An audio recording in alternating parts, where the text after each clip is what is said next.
recording intro. Greetings one and all to this week's episode of Tenno Clock. Yes, we are doing Tenno Clock a little bit differently.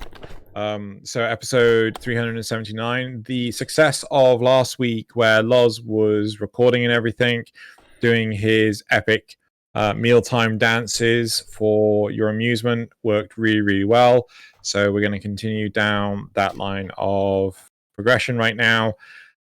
Because he needs time to get the headset on and everything, we're going with me doing the intro. So yes, that was much of an intro. That was just more excuses. Hello and welcome to episode 379 of Tenno Clock. There we go. That's I thought an intro. I was doing the intro. You didn't.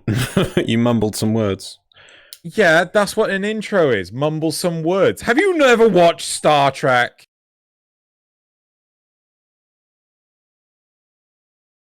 This is where he realizes I'm right. There we go. Right, moving on. So, gonna start this week as we do every week. Don't tell me it's broken again. What's broken? Nothing's broken. Okay, cool. Right. So we're gonna do this. We're gonna start like we do every week, apart from random flailing, and bring up emblems. Do the emblems. Good man. Right. So I realized something last week I forgot to mention. I can arm pump now. Yeah. Yeah! When things work, I can arm pump! Yeah! I don't think I've ever seen you that excited before. Right. So, emblems this week. I'm just going to say I'm going to win.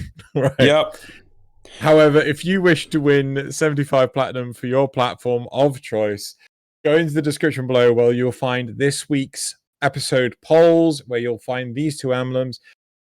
Put in, just answer the polls and you'll be automatically entered in for winning 75 platinum for your platform of choice every 2 weeks. There are winners picked and sent on to DE. And yeah, job's a good one. Right, so job is a good one. Put the emblems away. Good man. Right, now we're going to move on to... Way too enthusiastic.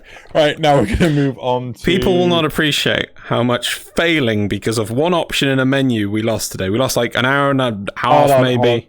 Hold on. We're just we're not going to talk about it. No, we're not talking about it. We're going to move on to better things. Things. We're moving on to Dojo Dusting. Let's just say lots of technical faff with this week and trying to get 10 o'clock to fucking work. And do you know, at some point someone might make a piece of software which brings all these things we want to do together that works? Fucking bullshit, man. Instead of the amazing number of things we have running. There we go, that's done there. Yep, fucking bullshit. Right, so moving on to Dojo Dusting. Sorry, we may seem a little rushed right now. Energetic. Sure, energetic. This is the second time we've actually recorded this section. It was what broke last time? Oh yeah, the internet. The internet broke. The internet because broke. What else could break today? Don't say that. Don't say that. Don't say that. Don't trigger a flag. Don't trigger a flag. Don't trigger flags. So, don't trigger flags. Don't trigger flags. Right. So moving on, we're doing Dojo Dusting. So we're going back to two topics a week. Two topics a week. This week we have 2 topics already, thanks to the lovely Tobiah. We can now start doing 2 topics a week because the lovely Loz is able to record in my stead, and as a result, he can get this upload. How long did it take you to upload the last one? Did you tell me it was like 12 minutes? 12, 15 minutes? 12, 15 minutes. It takes me literally 2 days to get this to Tobiah. And then right? After I uploaded it to YouTube, I also uploaded it to Discord, like in the next 10 minutes ish. Dropbox. Not Discord, sorry. Yeah, so that for Tobiah or something? No, for me to do the intro announcement thing for Twitter. And yeah, done. Yeah.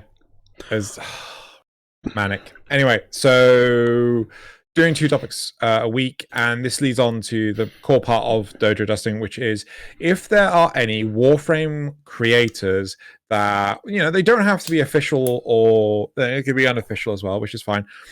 Twitch streamers, artists, video producers, you name it. Just pick someone. If you want any of these creators to potentially appear on 10 o'clock, leave a comment in the description below naming the individual, and we will see about inviting them onto the show. They may or may not choose to come on. I know in the past we've had some amazing talented artists come on, and at the same time we've had just as many decline coming on because, quote unquote, their English is not good enough. Not my decision. They felt that their English wasn't good enough, so they didn't want to come on. Right, so if you have any suggestions, please leave them in the comments. And moving on to the next part of Dojo Dusting, which is the community enemy submissions are now closed. We have 5 submissions, and we will be going over them for next week's episode. So, sorry, I was going to say about the... Sorry, I was distracted by myself and my beautiful, beautiful face. No, this isn't my beautiful face. Are you like a budgie with a mirror now? Yes, there's a camera of me so I can look at me being awesome. Sorry, I wanted to add, so the thing with people having guests on, so if there's anyone you've ever wanted us to debate, or even people, if you think, I want to really expand this by not sounding mean or anything, but like anyone who you might think has a completely different view to us in Warframe, like, oh, they'll never talk to this person, anyone at all. I'm not going to name names, but if there's anyone in a community, or maybe even a very prominent Redditor who you think has some interesting takes on Warframe, who you think we'd be interesting to have a talk with, anyone at all. Like, I want to know, what is your dream? If it's just people being happy, or people being controversial, or you think we're going to have a big argument, I don't care. I want to know some cool people that we can have a chat with, maybe different people, maybe the same people we've had before. You let us know. Yeah, sorry, I wanted to add that in. Anyone at all. No holds barred. This does not mean that we're guaranteeing that individual. No, we'll reach out to these people. Yeah, we'll reach out. But we will judge for ourselves. I do notice. I want to. Maybe we need to expand our horizons, and maybe there's people who with different views we're not bringing on. So yeah, I 100%. I completely agree. I mean, there's so many things that I glean from. Hell, you using your computer in a slightly different way from me. I'm like, damn, I'm adopting that. You know, yeah, there was something, wasn't there, about melee buttons or something? You were like, that does what now? You're like, that's a thing? Yeah, I remember that. Yeah, so I'm totally down for having anyone on, as long as we think that the cohesion will work well. That's my main concern. Above all, if it just turns into a shouting match, that's not going to be good entertainment. I don't know, maybe that's what I'm saying, is maybe that people might want us to have someone on who we would be completely antithetical to our views, and we have a bit of an argument, get a bit heated. Maybe people want to see that. I want to know. I want to know. Right. So moving on to going back to the enemy community submissions. Sorry, yes. Community enemy submissions closed. We got 5 submissions. We'll be going over them for this week, and we'll be giving our feedback on the ideas for next week's episode of 10 o'clock. Yes. Cool. Right. So I think that's it for Dojo Dusting. Now on to the War Report. Yeah, we picked a name. The name will be the War Report, giving you all your Warframe news, reporting to you in the Sol system. Yes. Origin system. Sol. I know it's Sol, but you know, yeah. Anyway. So, right. So this week, crap, there was something that we had that isn't in that list of your crap. I can't remember what it was. I put it in. Oh, you did it. Okay, cool. Yeah. Right. So you read out the list, Loz. Yes. So if anyone wants to know, there was a lovely video on the Warframe website from Megan this week, which has all of the kind of important news, which has made it so easy for us this week to update you guys. So I'm just going to read out news. If not, go check it out, probably on the Play Warframe YouTube channel, or you can find it on the Warframe website. But the key points to cover are: what's coming in the spring for Warframe? We've got the Call of Tempest Strati, which is coming soon. They didn't put a date on that. We've got Octavia Prime Access, will be on February 23rd, and I bet you that'll be on all platforms simultaneously. We've got Star Days event is now live, so that's on February. It starts on February 11th, so by the time it's going to be 4 or 5 days when this comes live. Yeah. But it will be on till February 24th, so make sure you go to Ticker and check out what you need. Get those debt bonds and get it in to get all the stuff. You might want some of the set decoration. You might want lots, so get that sorted. You got till February 24th. The lunar renewal, obviously the Chinese New Year stuff, will begin on February 16th. I think that's when this comes out, probably the next day or two. I think this comes out on the 14th.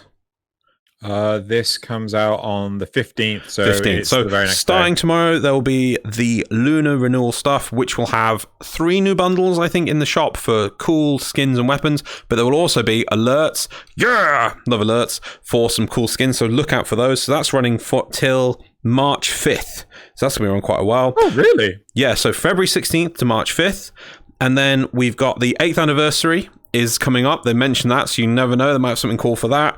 And lastly, February 26th is the set date for this month's dev stream. There we go. Yeah, February 26th. So the last Friday of the month. Right, Yep. Okay. Jeez, wow, that's a lot. That's some good news. Is that the whole? Is that the whole of the? That is all of the. That is the war report. That is the report of the war.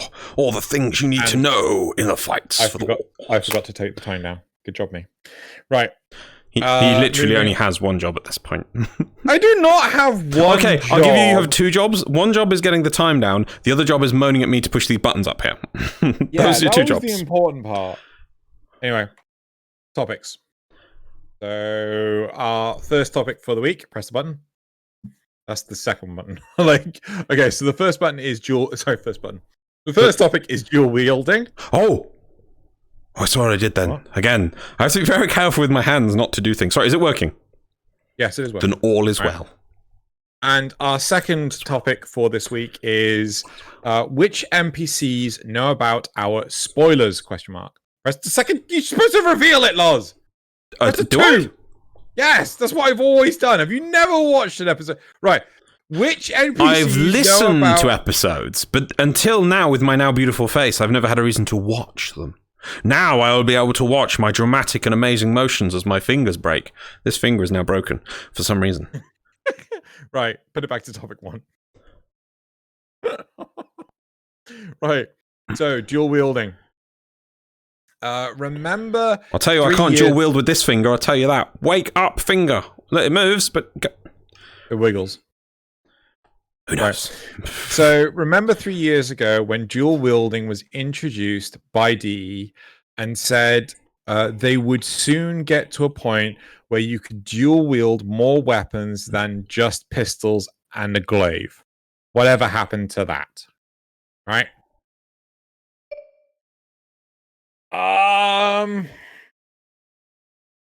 Thoughts and feels? We'll soon get to the point where you could dual wield more weapons than just pistol and a glaive. Yeah. Did they ever say that? Yeah, they did. They definitely did. I remember them saying that. What, like a dagger and a pistol or something? Yeah, like one-handed sword and a pistol, or it was other one-handed melee weapons and single-handed firearms. Right. But it's only been pistols and a glaive. That's it.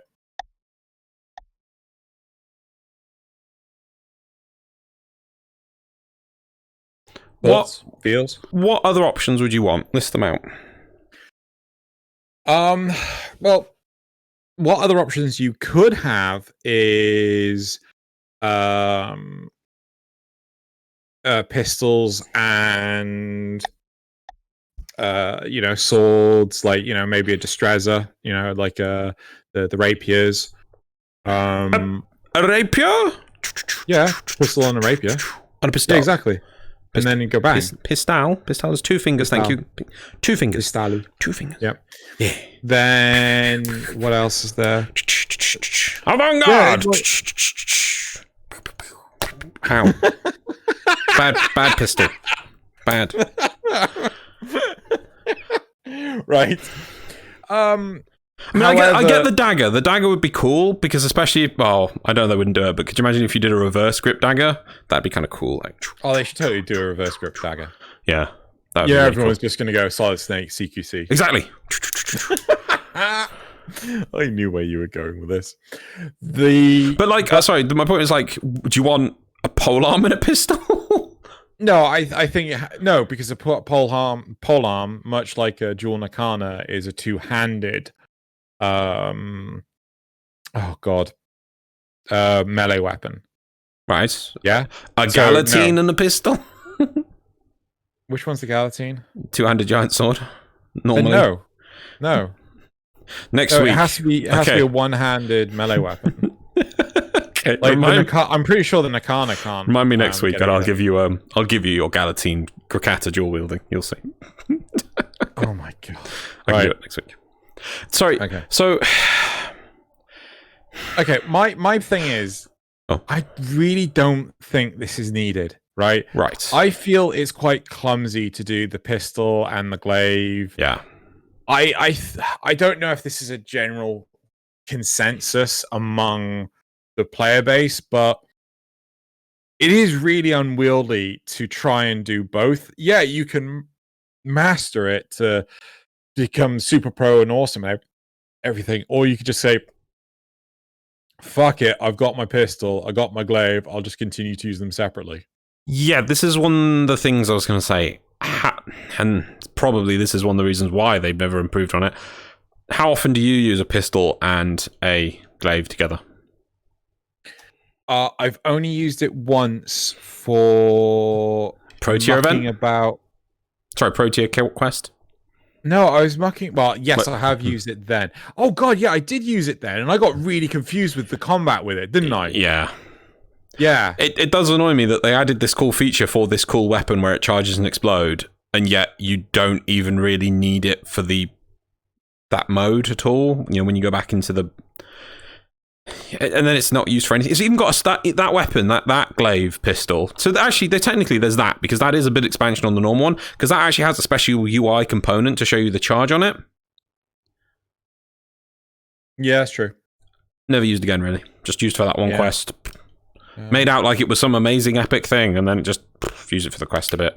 I mean, if I remember correctly, you can't use that. Was there something about you couldn't use that mode with the pistol? You had to go into exclusively using the glaive in order to use that special effect. Was that the thing? Or I know I was getting confused with the whole experimental. There was something weird about it, but I think it was it was something more to do with if you rebound your key bindings or something. That it was weird how you did the throw. I think. With the explode. No, it's because you threw then exploded it. And I think that was it. It was making it explode, I think, was the issue, if you rebound some of the keys. Yeah. Maybe? Yeah. So there was that. That's an improvement.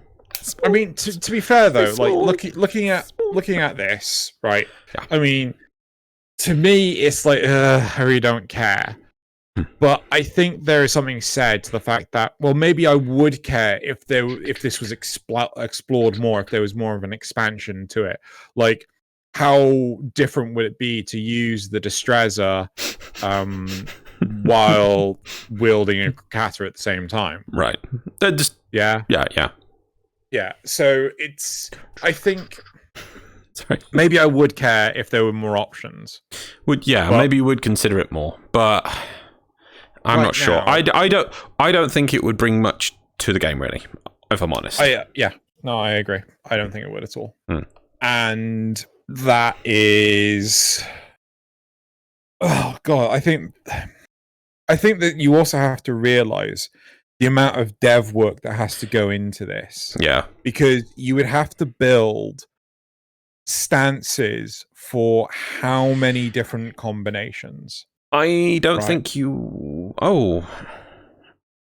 So I'm not talking about like a specific pistol with a specific melee weapon. I'm talking about specific melee weapon types with a pistol.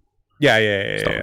So I mean, like if we were to look at it, so Warframe wiki. So what would you really have? You'd have pistols, swords, machetes, rapiers. Okay, let's have a look. That's it, really. What? No, I just want. Would you have fists and pistol? No, that would make sense. No, because that's two weapons, I think. I'm just trying to... Right, here we go. So, to go through all of them, Blade and Whip, no. I just can't see Blade and Whip working, so you need two hands for that. Claws, could you use You claws see, on a pistol? well, it depends. If they're retractable, then yeah, because you'd have like one set of claws on the pistol. Yeah. So in theory, maybe. Dagger, definitely. Dual daggers, no. Dual anything, just no. So you see, that's the same thing as like the thing is that it could be. Why couldn't you have it if you have a dual weapon and you can use you basically end up with an additional weapon almost that you only use one of the two? Why not? Your character, in theory, could. That's the whole point of this, is that your character doesn't go, I can only equip my pistol. I now get my dagger out. Yeah, but it would give you more options, is the thing. Why not? Okay. Dual swords, same deal. Fists, Exact fist? Fists, maybe not, because fists do kind of take up the whole fist. But then, when you get your pistol out, when you've got fists equipped, you still have the fists on your hand, don't you? Do they disappear? I think it depends on the fists. I know that the infested fists, they disappear. Right. Maybe they all do then. Can't they retract? The glaive, oh wait, no, they might disappear for... No. Yeah, they do disappear. Glaive, obviously, you're already in. Right, there's one here that may be a wee bit of a sticking point. Gunblade.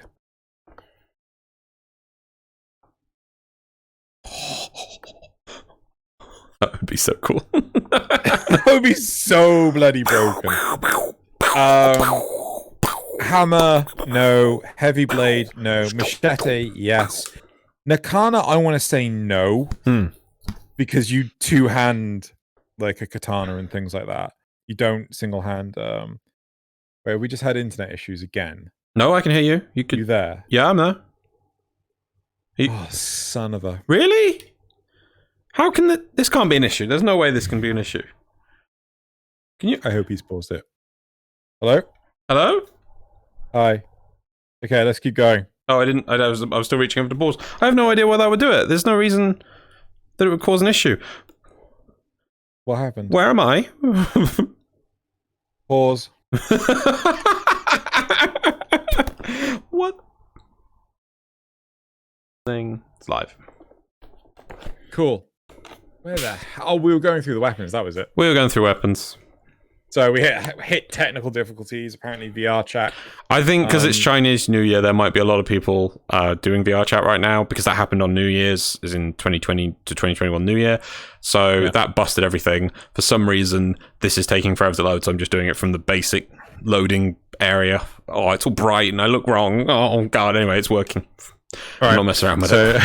You, the way you were posing then just reminded me so much of C-3PO. Anyway, so other weapons... Master Skywalker. Master Skywalker. Anyway, sorry, stop it. Right, so other weapons. Hammers, obviously no. Heavy... Oh, no, we got to Nakana's. Right, what about nunchucks? What about nunchucks? Do you think you should be able to single-handedly use nunchucks and a pistol?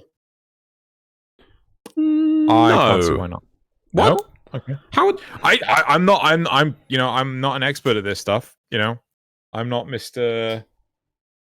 You just throw it. Just thwack it. No, because the things aren't on my wrist right now. As in, so I don't want to throw this and destroy a monitor by accident.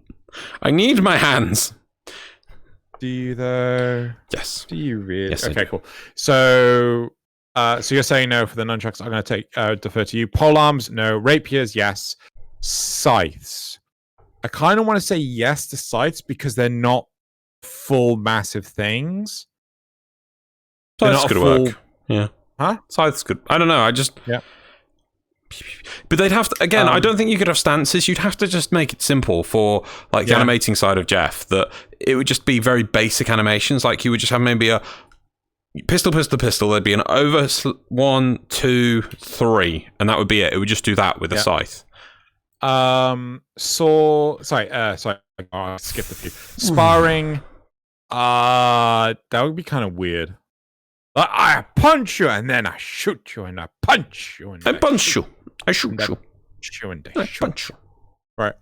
Staves, no. Swords, yes. Single-handed swords. Sword and shield. Well, you don't hold the shield. Oh, shield and pistol. Yeah. Just slamming attacks. Just... I think that would work. Then two-handed Nakana, no. Tonfa, no. Warfans, no. And then whip. Whip could work. whip could work, but the problem is, I'm feeling that some of these melee weapons are just like massively OP as they stand. So, well, did somebody watch Quiet Show's video? No. Oh, okay. We'll save that for the comments later because somebody did. Which? No.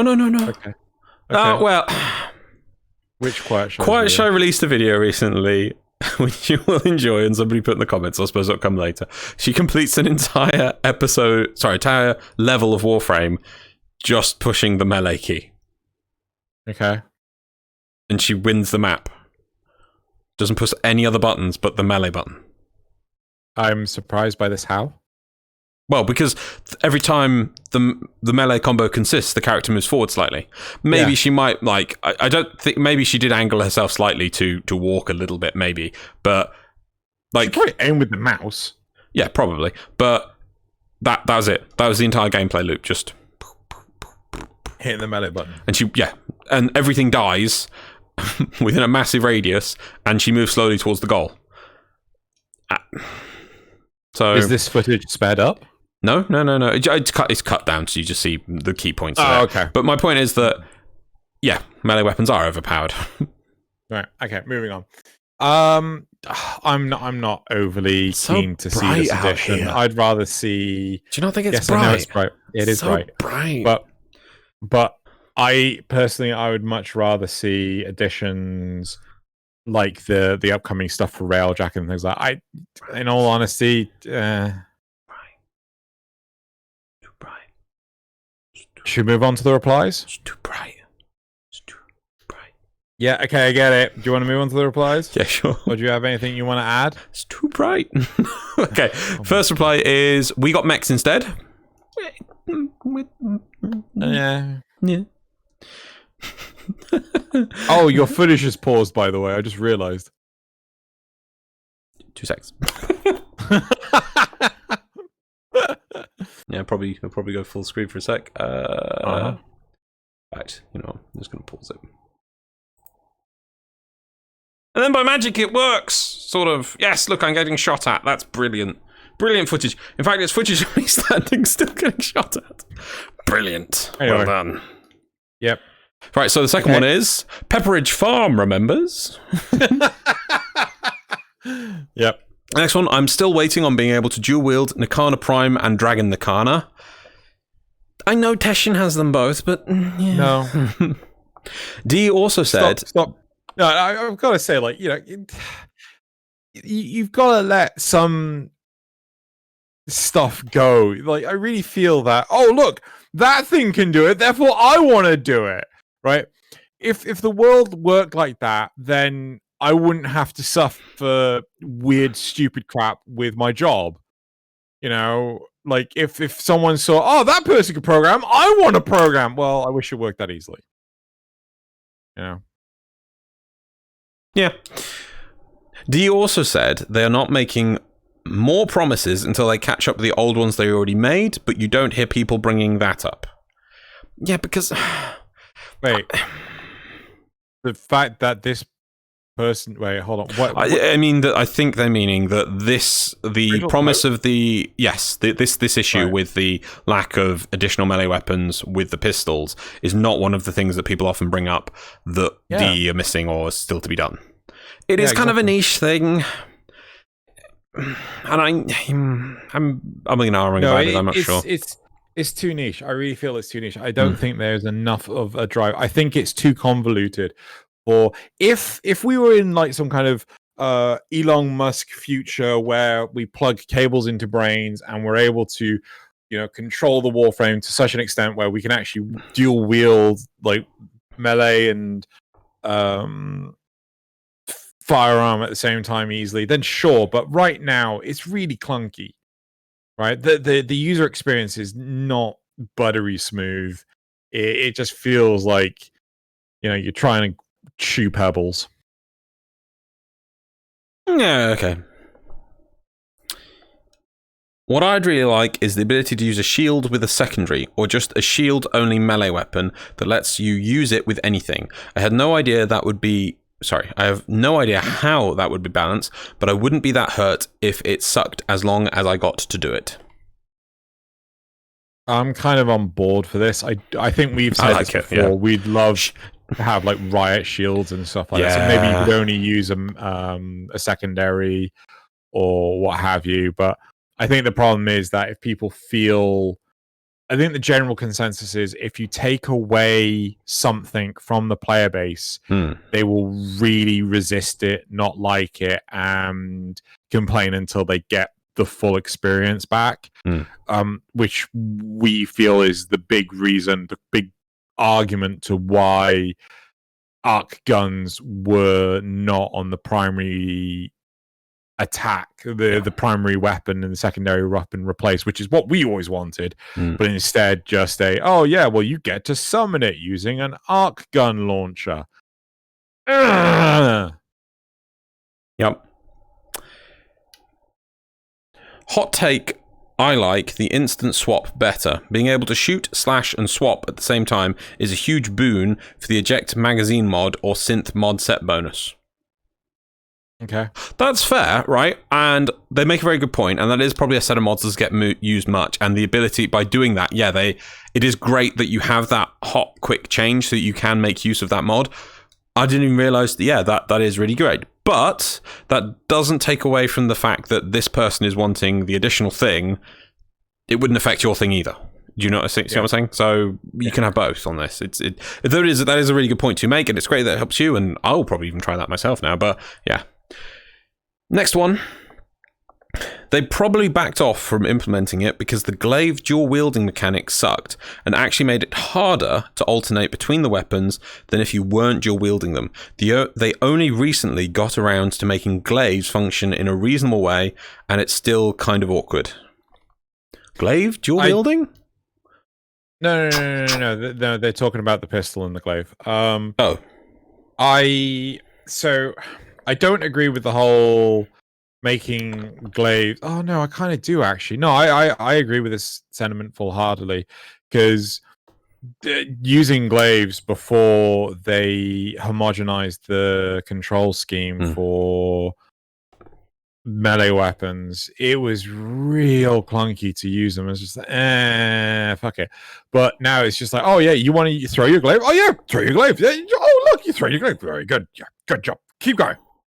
But yeah, so I kind of all on board with what this reply is saying. Getting really tempted to buy those feet trackers. Sorry. Moving on. The last one is, by the way, I was listening to your point, and it's fair. Yeah. They were busy working on Ghoul Saw! It is exclamation mark. That's all I'm going to do. There's a chair. But they never finished that because they were working on crossplay. Sorry, I need to get the zone for this. There's so many exclamation points. Right. They were busy working on Ghoul Saw, but they never finished that because they were working on crossplay. But they never finished that. It's an endless cycle. Yeah, you cut out with endless. What, because the microphone clipping? Endless cycle? Cycle? I don't know. Anyway, cycle. So I get where this person is being facetious, but honestly, I've heard people want the Ghoul Saw more than the whole dual wield. The what saw? The Ghoul Saw. The Ghoul Saw! Yeah, indeed. So I think there's just no interest in it, and thus there's no expansion for it. Yeah. I believe, I gotta say, right, this might sound a little biased, but I think there was more interest in actually seeing Arcwing get an expansion than there was with the dual wield. Yeah, because to be honest, the glaive pistol gives you the majority of the feel, right? You're literally just asking for a few extra weapons. So if it is a big amount for them to add, and Devin, it may be. Yeah, I think the return on investment on that is quite small when the glaive pistol gives you the same feeling. I mean, it is kind of dagger sized anyway. I know you can also throw it, but you don't have to throw it. So it's just literally the people who are desperate to use their favorite dagger with pistol. And I'm very sorry for that, but I'm sure it's probably a very small community of people who are like, no, I absolutely really want my Metal Gear Solid feeling dagger pistol combo, so it's very sad. But just just to sound like, you know, why don't we ask for a prone animation, like, you know, oh, where's the air vents? I want to crawl through the air vents and then navigate the environment like that. And like, why would you want maybe, but they're not asking for that. Let's not put words in their mouth. And there probably is a small community of people who are really looking forward to that if they ever get around to finishing it. But maybe just bring it up to D, and maybe they will get around it. But I could imagine maybe you'd have to trade off that you'd only get like a limited 3-stab combo with all the different weapons that'd be the same, that stance wouldn't affect. I think that'd be the easiest way to implement it and fairest. It would be in the game then, at least, you know. Cool, right. I think we're done with this topic. Shall we move on to topic 2? I'm going to push a button. Did that work? That. Yes, it did. I can't easily read the... Yeah! Okay. Yeah! 5... Yeah! Yeah!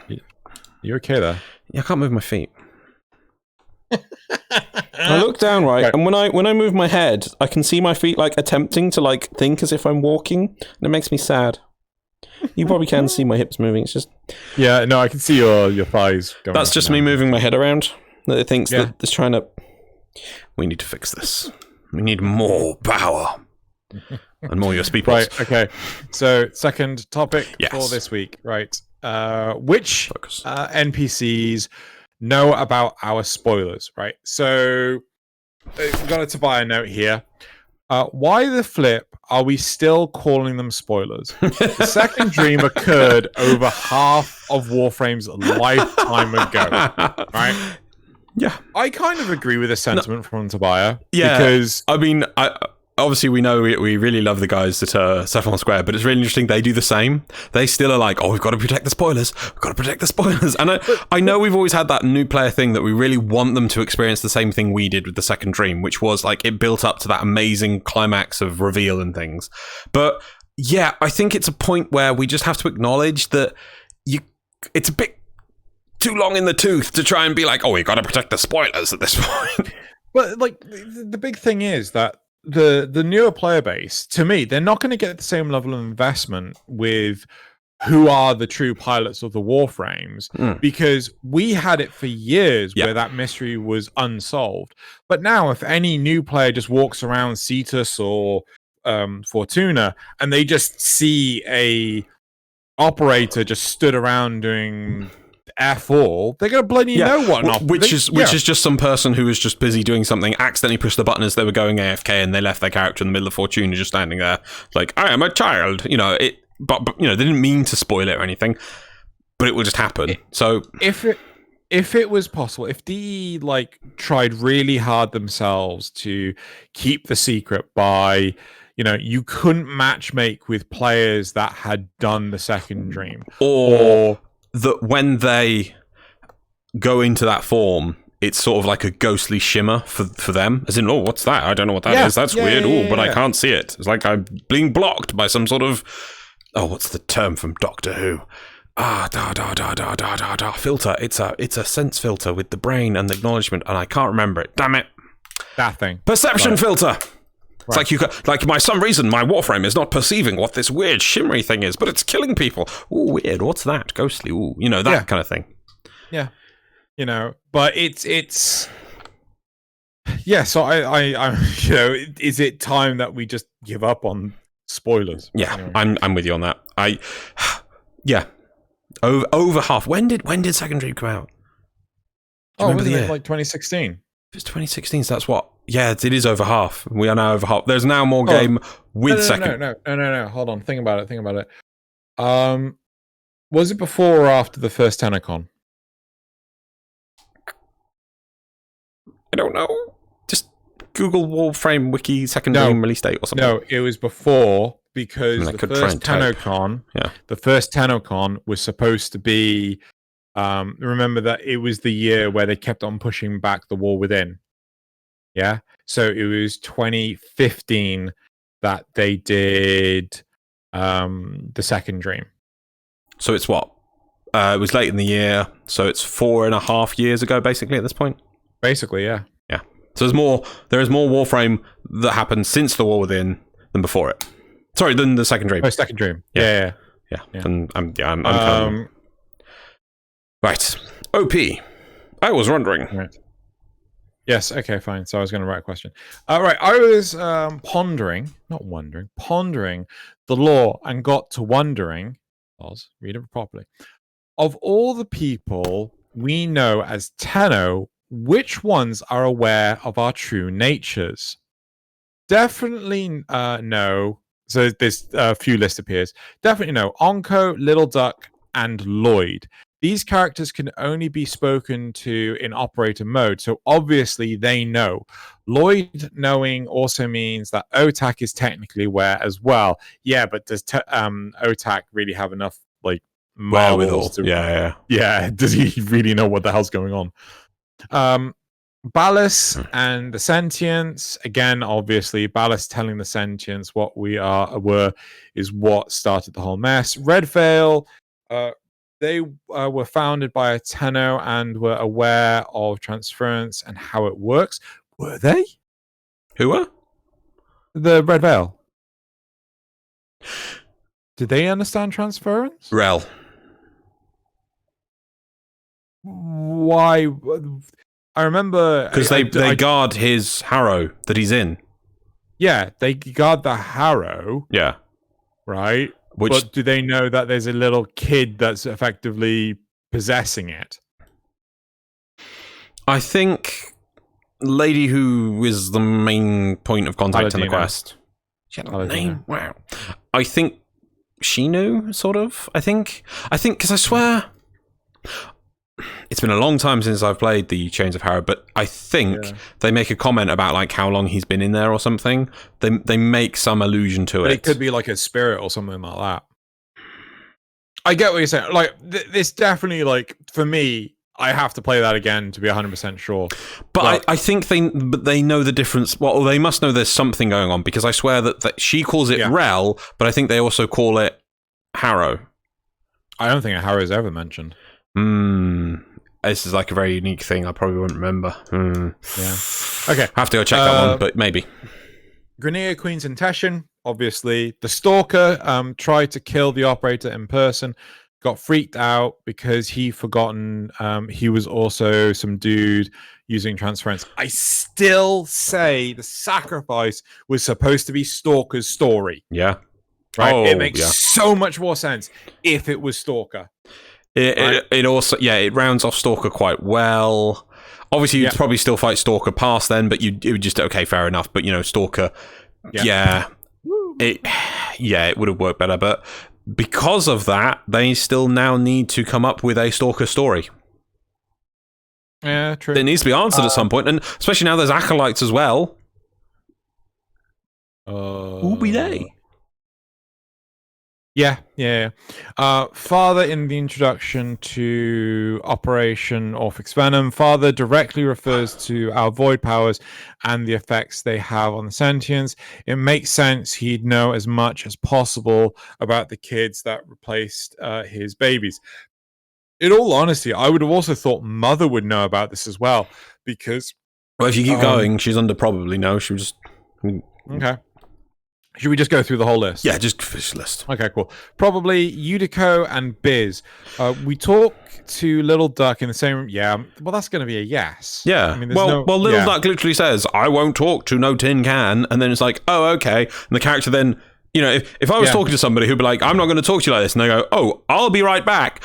Boop, boop, boop, boop, boop. Walk out the room. Is this a... small child walks in.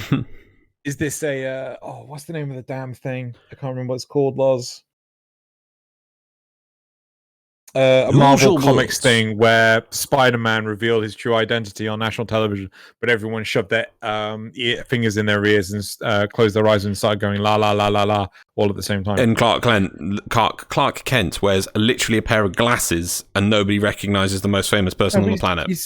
He's got the little hair doodad. Quifts his hair, puts on some glasses, is a 6'4" or whatever, giant, pounding, huge man with some glasses and a shiny suit. Oh, who is this Superman who looks... It's fucking Henry Cavill! How can you not recognize fucking Henry Cavill? Yeah, like, if Henry Cavill puts on glasses, I don't know, that chap is like strikingly familiar and pretty amazing, but he's a well-rounded, nice chap. Cavill. Anyway, Mother's been neck deep in void technology since its inception, so it's likely she doesn't know.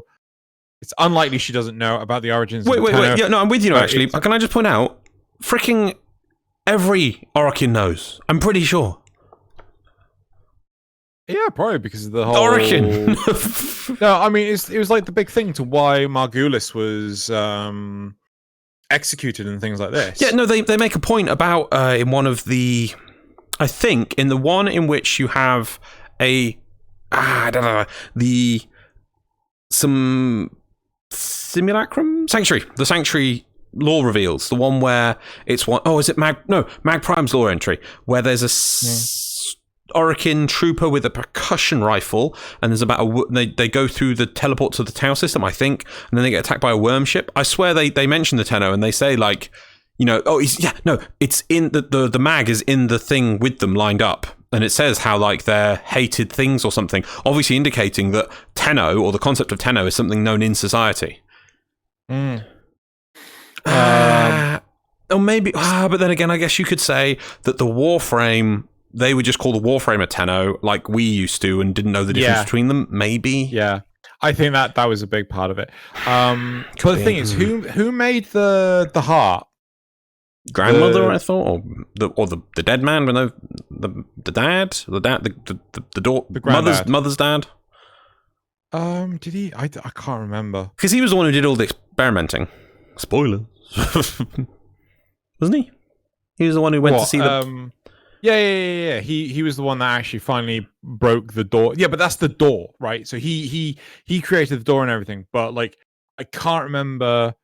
It's the whole family that needed to be brought together to be able to fix the heart. Oh, fix it now, yeah. But that's because none of them are their shadows of their previous self, kind of thing. You know. But I'm just trying to think. But the whole point. Oh God, I hate that MacGuffin so much.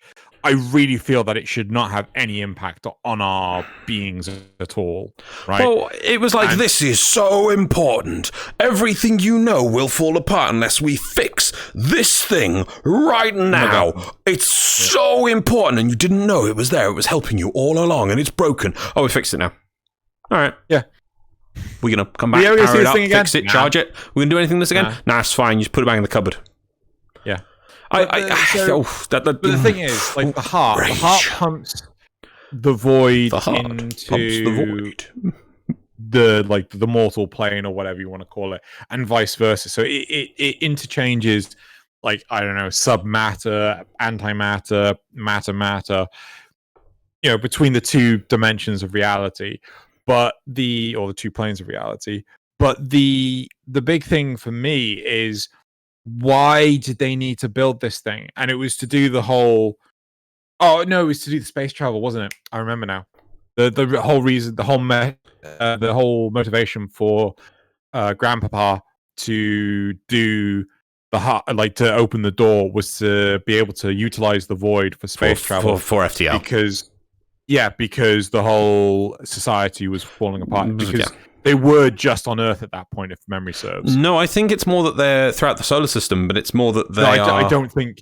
I think if you go through the narrative, it just like they are basically stuck on Earth. They can't really go anywhere without it taking months of travel. No, exactly. But I don't think they need to use the void to make the solar rails work. No, I think they do. We'll have to reread on that. Rails, I'm sure the solar rails work through pushing ships through the void. I don't think so. I think that it was to do with the solar system, because they were limited by the solar system, and they were like limited by resources or whatever, which apparently, I don't know, because we seem to still have resources enough to have a Grenier Empire and a Corpus Empire right now, so there must have been some resources left. I don't know, maybe it was something specific they were looking for.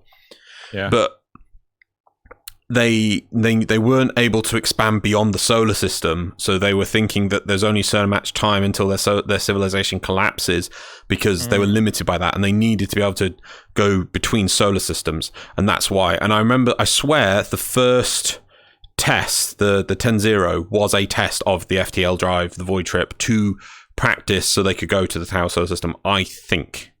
But the whole point of that was that they were going to use a gate, right? The whole point is that they were making gates on both sides so that it allowed for, the whole void travel thing between the two solar systems. Yeah.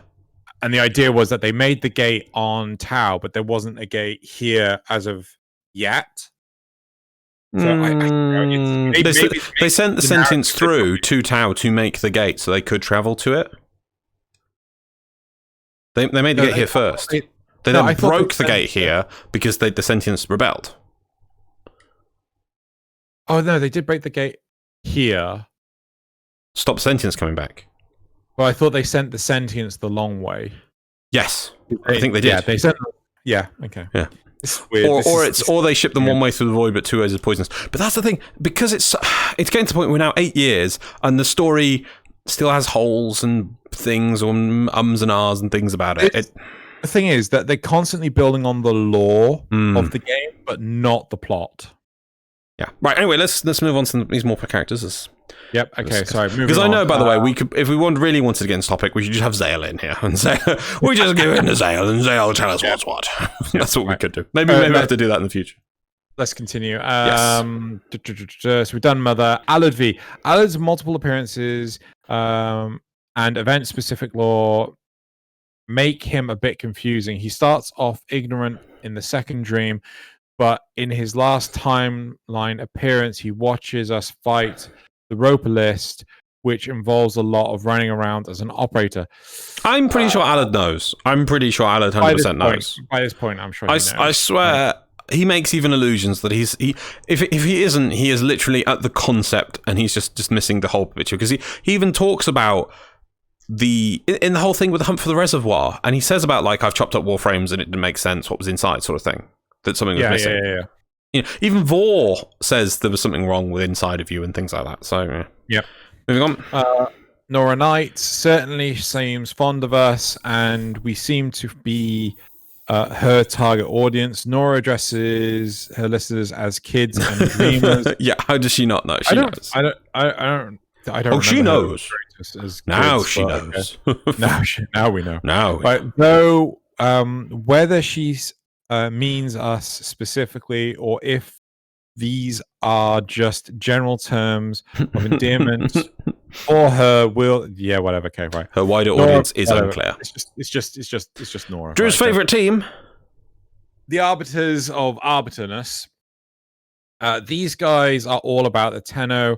So if it would be weird if they didn't know. No, it would be weird, wouldn't it? It would almost be like they're a mysterious group of edgy boys and girls sitting around going, "We're edgy and we're mysterious and we like being edgy and mysterious." Do you have any plot? No, we're just edgy and mysterious. Very edgy, very mysterious. The whole motivation is to make it for Tenno to be beyond themselves, sort of thing. They're not just warriors, right?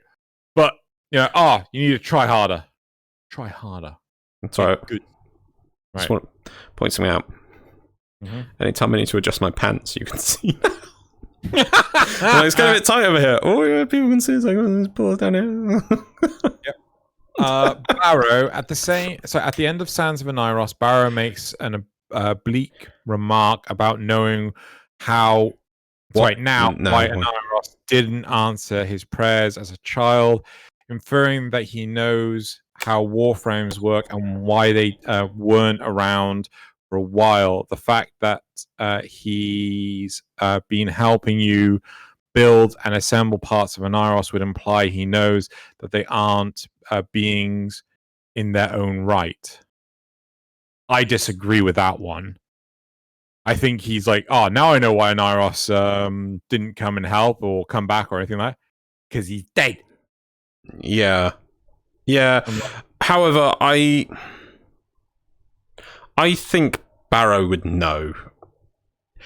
He seems to get around everywhere and been known about all about the Void. I'm pretty sure he must have found some Orican database or something that would explain it to him. In all honesty, this list is not a short list, right?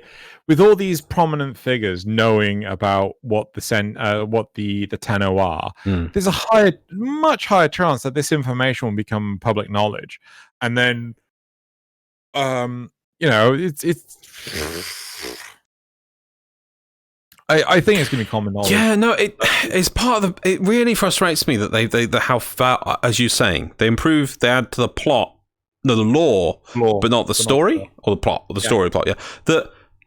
Yeah, I remember when the moon appeared back in the orbit of the skybox of Earth. We're like, oh, what's going on there? And now the operators do feel in the last few quests like much more sure of themselves and much more, hey, look at me, hello, I'm doing all these things, I'm confident. You could see that they would go and interact, and they do go and interact with people with like Little Duck. Specifically, Little Duck will only talk to a Tenno, not a Warframe. Yeah. So you'd think that they would be, separated. People would come to the realization, and that the Tenno themselves should be, they'd be the ones. If everyone's to cheer them up, they would come out of their Warframe and like, hey, look, I'm the one in charge, and they cheer the Tenno. But because we don't get any story progression like that, and what we do is like tiny, minuscule events, never grand-reaching things or basic story things. It's almost like it's a problem like the Warhammer and 40k had for the longest time, where the universe was basically in a perpetual freeze state. Things would sort of happen, like, oh, this planet had another invasion by orcs or whatever. And it's like, oh, it's the fourth Battle of Armageddon where the orcs attack again, but like nothing would ever actually change. In Warhammer, the lines of the countries would never change, and the countries would never fall. The High Elves were always trying to take back their lands, and the Dark Elves were always fighting them, and Chaos was always trying to take over. And the same thing for 40k. And then what they eventually did is they went, right, we're moving the story forward now. And then they made just plot happen. They made things happen. Civilizations got crushed, things rose, worlds changed, and things. But Warframe is still really frozen. In fact, it's more frozen as time has gone by. It's only been freezing more.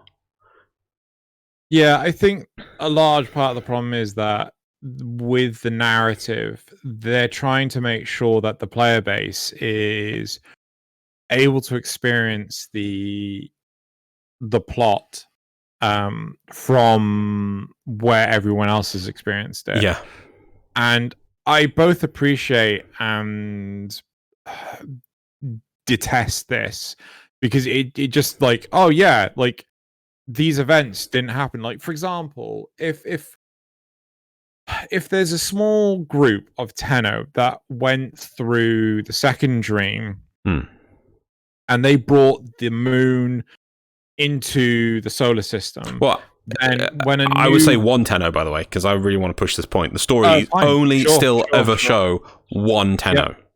Okay, so if one Tenno goes through this and brings the moon back to normal space into the orbit of Earth, right?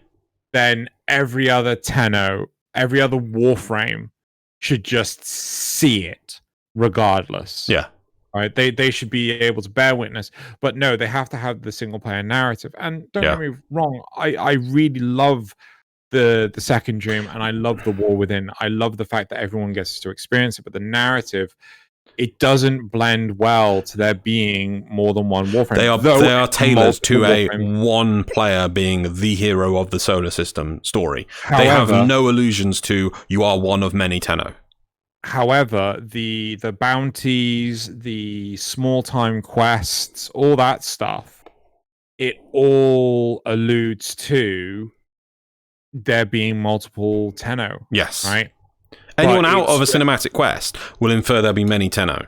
Anyone inside a cinematic quest, it becomes you are the only one. It's tailored that, and it's a problem. Yeah. Yep. And do you want to finish the last one, by the way, before we... There's only one left for you to do. So was it just the Suda and Samaris? Yeah. Suda and Samaris being Cephalons, these guys have been around since before the fall of the Empire. We don't know about Samaris. And they're both obsessed with accumulating knowledge, so it stands to reason they'd know. There's one person that's been completely forgotten about, which is Ordis. Ordis definitely knows. Yeah. There's no two ways about that.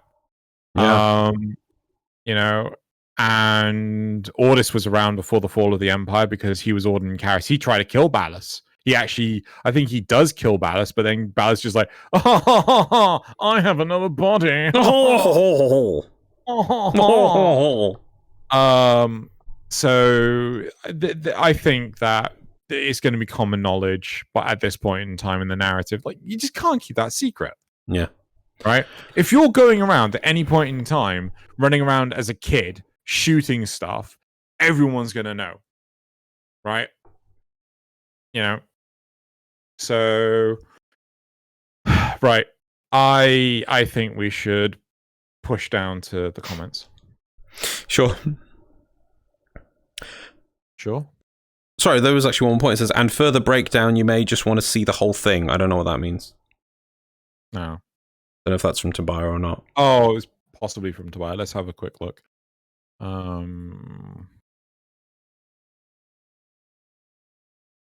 Definitely no. Oh, yeah. There's a might know, probably don't know, definitely don't know. So Nef Anyo has written us off as thugs, Voxelaris, Darvo and Clem, other Grineer commanders. Like, I'm sorry, that probably everyone probably knows, right? If Darvo and Clem are in the same space as or same proximity as Suda, you know, and Samaris, freaking Samaris. Oh, Captain Samaris knows. Bullhorn. Yeah, Samaris knows. Come on. Let's be fair. No, but you know, Captain Bullhorn that decides to announce to the world what everything is. I mean, you know, he's just like, Tenno, why are you in these tin suits? Tenno, I need to scan your warframe. Tenno, get Tenno, out. that's a new warframe. Can I have a look at it, please? I like warframes. He's collecting my sticker book. Can I hold it? Can I hold? I won't get my. I want to stroke its pretty hair. Oh my god. Right, first reply. Oh my god, I forgot Maru. I suspect she doesn't for similar reasons to Darvo. Yeah, I could give you Maru.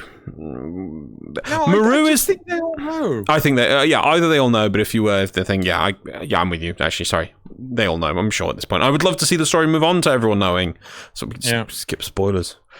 In fact, I'd love to see the single. But they can't because.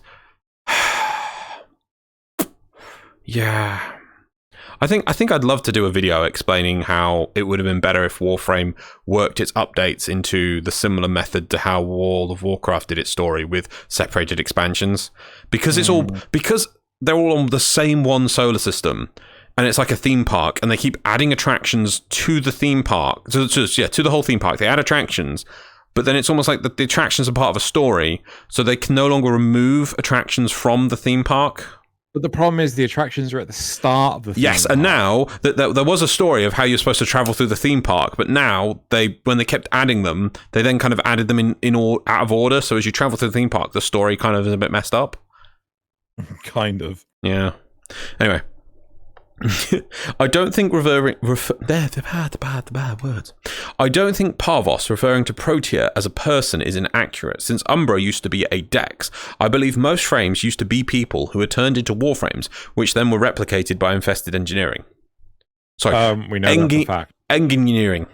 We know that for fact. Yeah. That, you know, so there was always the initial one for every warframe. So there was always the initial Oberon, the initial Saren, the initial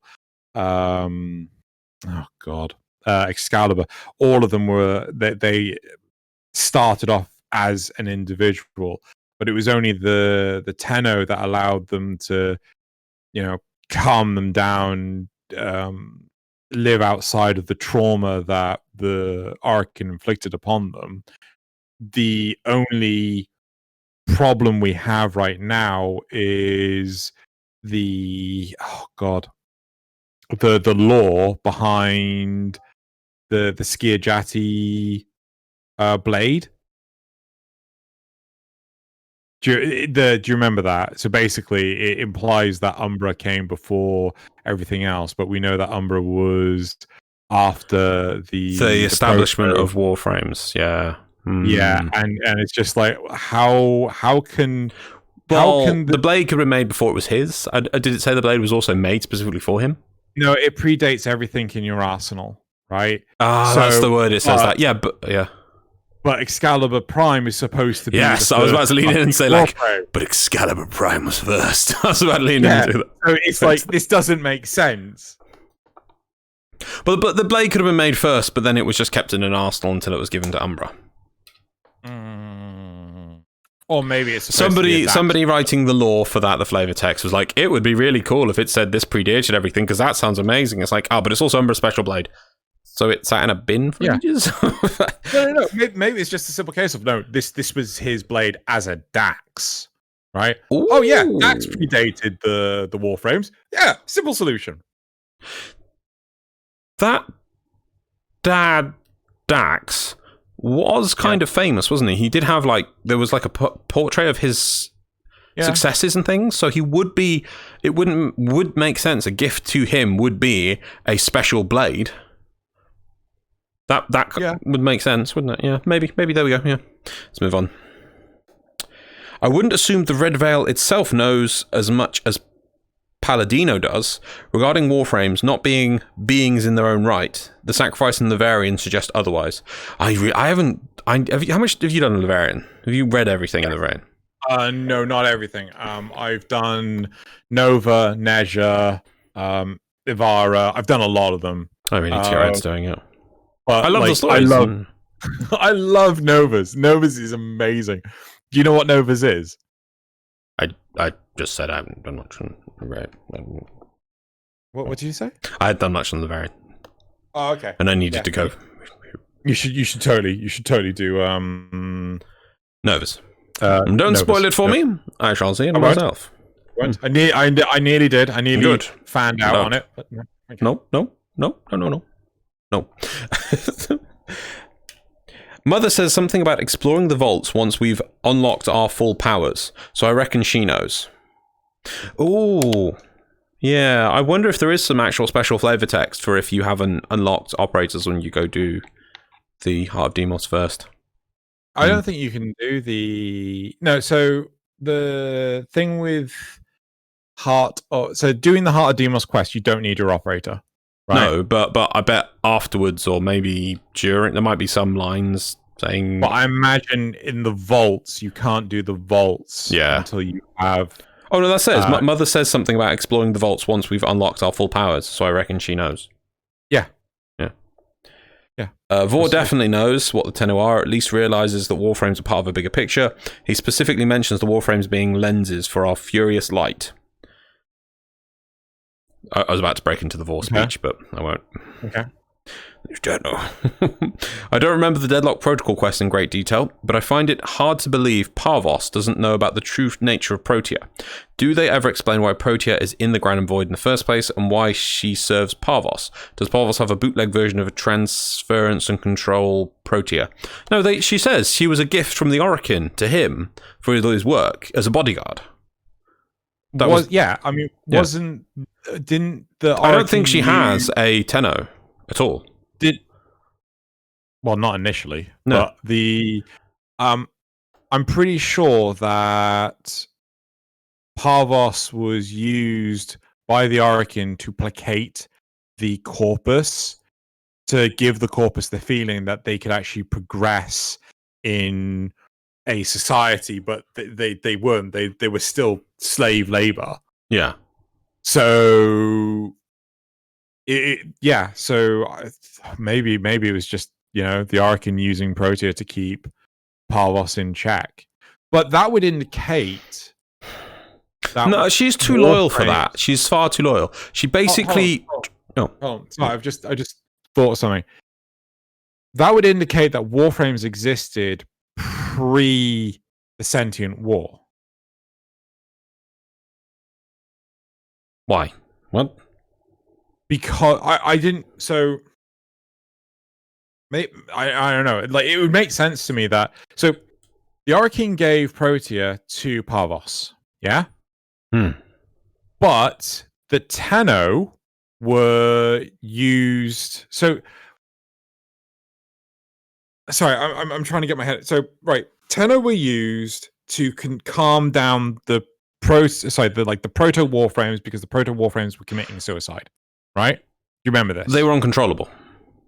I thought they were also killing themselves. I don't remember them killing themselves. I remember in the second dream, there's one of those Orokin doodads you have, and I thought they just ran amok. They put them on a planet or an asteroid or something. I don't remember them saying they committed suicide. I thought in the sacrifice, when you've got the USB stick of truth, right? It actually, you've got Ballas's words, and he's like, we had these different generations of Warframes, and the one generation that did not have the Tenno in them went ballistic and basically just off themselves. I don't see off themselves seems very specific, and I don't think D would add that. I don't think they say that at all. Or maybe they shut down or something like that. They just ceased functioning or saying something like that. I think they just went out of control is what they said. They tested them on some asteroids and went out of control or something like that. We'd have to check. But anyway, what's your point moving on? We do know that they added the Tenno in to be able to use them more effectively. Right. But my point is that unless the whole events with Parvos happened during the old war, right? Then the Warframes had to have existed before the old war even started. Why? Because how else would Parvos have Protea in the Granum Void? You don't know that he was betrayed before the Orokin Sentient War. You don't know that he was trapped in the Granum Void before the Orokin Sentient War. No, but it had to have been at most during the Orokin Sentient War. Yeah. Because at the end of the Orokin Sentient War, the Warframe, the Tenno betrayed the Orokin. Yes, but that would only work if Protea actually has a Tenno attached to it, which it probably doesn't. No, that's why I'm saying I believe Protea is a proto-Warframe. She's one of the first ones. There's been other examples of Warframes being controlled by other means, and there's Chroma in a quest is controlled, I think, by the Sentients, that with the Womb in the Sky thing, and then there's also the fact that Alad V can control a Mesa Warframe. So Warframes can be controlled through other methods other than Tenno. Wait, when does Alad V control a Mesa? It attacks, she sends Mesa to attack you in several of the quests.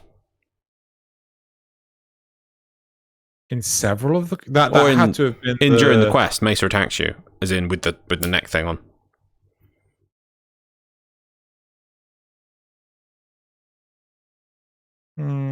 I think but still, they wouldn't have given him Protea. So as I said, like they wouldn't have given him Protea after the war with the Sentients. No, of course not. But a war is a long process. So let's say the war is, say, 5 or 10 years between the start to the end. I don't know. There's some gaps in between.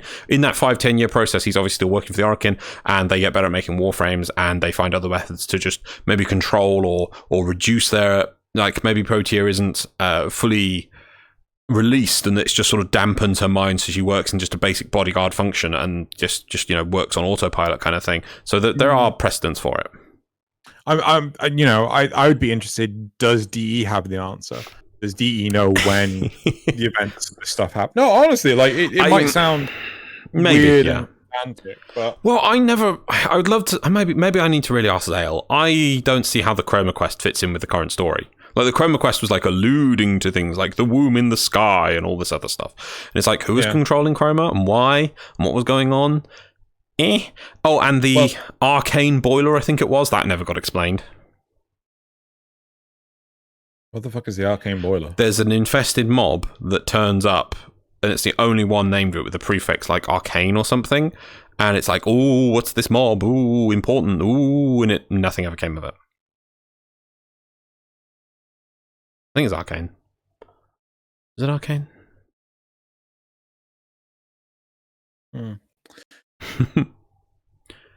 Either way, I think we are pretty set at it that we would like to see the story move on to the point of let's just accept that Tenno are a thing, and it's not that they're now the poster children of the solar system, and the solar system. Because I assume at some point we're going to have to rally the Grineer and the Corpus to defeat the Sentient, because this is the point at which they either freeze the story or the story has to move forward, because the Sentients are now coming to the solar system, and this is why, the new war is supposed to be a thing. So are the Grineer and the Corpus going to get attacked and defeated by Sentients? Are we going to push back the Sentients? Or are the Sentients just going to live in this external tug of war at the edge of the solar system where they're like, oh, we're attacking, but not really attacking, and we're attacking, we're doing important things, and you've got to stop us, but oh, really, we never actually take anything? I think this is why they have to start doing two-parter quests, right? So, or quests that have an intermission if you're not at a certain point in the narrative. So, okay, you want to do You want to put new content at the start of the game so players get into it faster. Yeah, I'm fine with that, DE, and I'm going to accommodate that. However, you can't skip things like with the Heart of Deimos, where realistically you should have had your operator get into the necromech instead of your warframe touching the necromech and transferring over and things like that. Personally, I think there should be a and B part, or part 1, part 2, for these quests. Part 1, where it can happen at the start of the narrative, but part 2 has to happen at the end, right? Because so I think a much simpler solution, which I brought in the past. I see what you're trying to get at, but you're trying to keep the existing theme park, the solar system, while also adding at the end, right? It's like this is the problem, and I can tell you why. Part of the problem of the development is that Steve said at one point, when they put in the planes, they wanted it, the planes, when at the time we were like, everyone was wanting end game, and everyone thought, yes, the planes is going to be end game, and really it was with the Eidolon fights. That was the hard point of the thing. But you'd think, right, so this should be accessed for endgame players or veteran players that had gone through all these other bits at this point. No, because Steve said he didn't want to advertise something for the game and for new players to go, oh yeah, that looks really cool, I want to get into that, and then get into the game and have to do the 50 hours of play to get to that point. They wanted players to be able to jump in and enter the plane straight away. I remember I got a friend trying to play Warframe. He got so confused. Am I supposed to now play the planes or continue the solar system? The answer is both. But in fact, the answer is, oh yes, you can see the planes, but you really can't do anything on there, and you should give it up and you should just get on the solar system and come back later. So that fact that they had to kind of, but we want to give access to these new players to this system, meant that they couldn't. It was really disjointed, and so it didn't gain that end game addition to the story thing that it should have. The weight it should have given. The tower, the Unum prevents any Warframe or Lisette approaching before they've done this, until after the War Within or after the Second Dream. That's when you should have gained access to it. It's like, oh yeah, but instead they always want the new players to access it, and that's the same thing you're trying to do with your A/B part, I think. Yeah. No, I'm sorry. What we need, and the Steel Path proved this, because the Steel Path works like a repeat of the solar system, right? We need a story solar system now option that you click on it. You're now in the progressive solar system. This is the new war. It's an option. You enter the new war solar system. You can click and go back to the other ones. I don't want to get people say, oh, well, I want to go to play with my friends, because that's the reason why. The other reason they don't do these things is because, like, oh, we're separating the player base. No, you can click off and you go into it's not a quest. A quest isn't just a few missions. The quest is going to be a whole new solar system, and it can just be fixed story events if you want, where things can happen until you finish the story solar system, and then the I don't know, end game legacy items for this quest appears for the new war. But it allows you to actually progress the story, blow up planets, blow up moons, have the sentients capture a base, have the sentients attack Earth and blow up the planes, and there's a version of the planes that is with the sentients with big things sticking in, with the Unum being shot at constantly, because it's that separate solar system. You can't have those things happening while you're maintaining your frozen normal solar system. The story cannot move forward. I'm going to ask this as a question, but you've convinced me. I'm totally 100% behind you on this. Well, Steel Path proved we can do it. Steel Path proved that impairs will work through the solar system again. It's not just, imagine a Steel Path that was also a story-based thing for each planet as you progress through it, and maybe it does a different route through the planets. I'm completely 100% behind you. I know. Yeah. I'm not fighting you. I'm just trying to push more of this amazing idea onto you. Because the whole idea is you could just say, like, oh yeah, well they've blown up the moon now, but the moon is still there. Or they blow up Phobos, or they blow up Deimos. Maybe they attack Deimos and destroy the heart of the void. We can't have that in the normal solar system because we have to have Deimos. But no, Deimos is gone. Yeah, but at the same time, like, I think there needs to be something new, a new layer to it, which is like a small tutorial on how to interact with the various different environments. Maybe it's just a case of. You wouldn't have to. You wouldn't have to.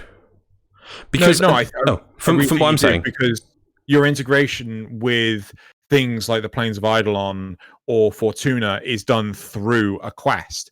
I think what you would need. But I want this, by the way, I want this quest to be, I wouldn't be too mean, maybe even you'd have to unlock half of Steel Path and you have to done everything else. Like, this isn't for new players. New players cannot see this system. I'm sick of them trying to give access like Deimos is in Mars. It's like Deimos should be on bloody Pluto. Like, that's what you should have to get to Pluto before you can access Deimos, and it should be pure endgame. No, we've got to try and get as many players into it as possible.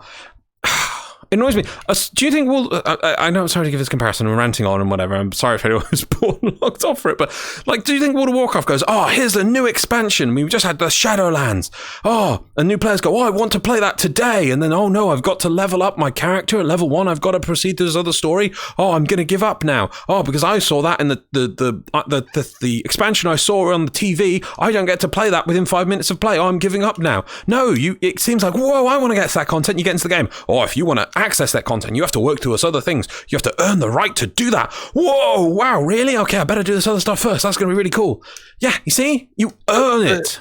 So the big thing got everyone in it. But the big thing is, I really feel that there is a significant portion of the player base that could not give two shits about the plot, right? I'm pretty sure if you just had the plot as something entirely separate, as in, it's over here, right? If you want to do it, you're welcome to do it. Or if you want to ignore it, you're welcome to ignore it, right? I'm pretty sure that there's going to be a fair portion of the player base that will probably leave the plot until it's like the last thing they have to unlock, right? I think, there was a fair portion, but I do believe there was was it content? I can't remember what the poll. Do you remember there was a Twitter poll that Reb did years ago? I think story was on there as an option, and it was like near the top. People want story. Like, there are people who just skip through the plot or whatever, but at the same time, they wouldn't play if the setting of Warframe was that everyone was a spooky, scary skeleton. They wouldn't play it, because it's like, it is that there is some aspect of the aesthetic and this plot that people like. They just might not go all in for the lore. I don't think it's too big of an issue. But I really feel if you were to have it on a separate star chart, like you've suggested, maybe you just have to unlock the node before you can, continue the plot. Oh no, you have to finish the storyline first. I'm sorry. Warframe you needs have to do the storyline first. Yes, Warframe needs to get to the point, and that's because there's a separate thing. It's like, right, here's the next point. Is that they go, but that means if a new player wants to join, they have to progress through all this 50 hours of play on the normal solar system. Right, maybe it's, and this is, I'd love to, I've got a list of videos. As soon as I get my new skin, I'm making videos. Another one I want to do is, like I keep saying about removing the daily caps on things, some of the daily caps, they need to reassess how long it takes a player to get from A to B in Warframe of the current content, because they never reassess, they never scope it down. And I know this is my second one, and it's me who's doing the game comparisons this time. Look what World of Warcraft did. Originally you had to play through all the expansions in order. Now you play through the current expansion to get your and they've made a special quest to introduce your character into that, and then you're on to the new expansion again. You don't have to play through Classic, TBC, Wrath of the Lich King, Cataclysm, Pandaria, Legion. Warlords of Draenor, Legion, Battle for Azeroth to get to Shadowlands. You can just go straight in. Your new character will just do Battle for Azeroth, Shadowlands. Well, they did something. Like, we should have a new starter quest for Warframe that introduces you with the Tenno, and that if you want, then you can redo that story of the Second Dream. That's what I think we need at this point. Ugh, don't do that. My power belt. Your power belt. Don't do that. Exactly. Right. The power belt. Where we need to move on. We got to say. So yeah, the story was, the topic was, who knows? I suppose it's a fluffy lore topic. Who knows that Tenno exist? And I think we're both in the mind that it doesn't really matter on this list. We should get to the point that Tenno just accepted. Yeah, I think everyone bloody knows. Yeah.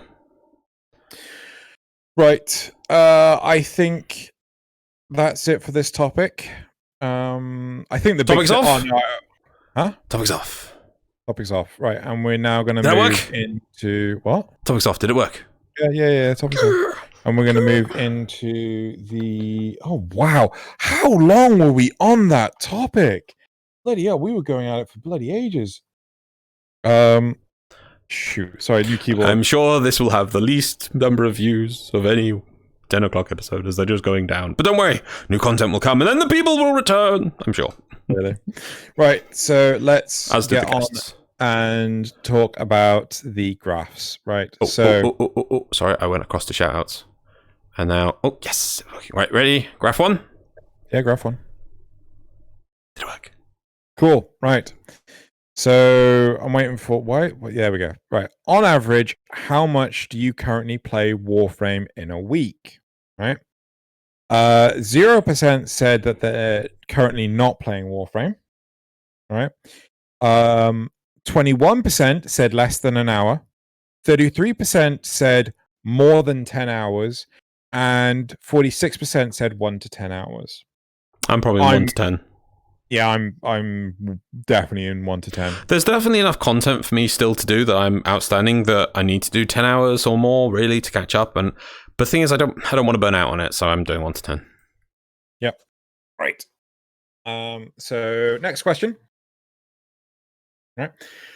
In your opinion, what that should be what contributes What contributes the most to feeling like you're going through the grind? Yeah. Okay, so 4% said going through the same environment repeatedly, regardless of tasks.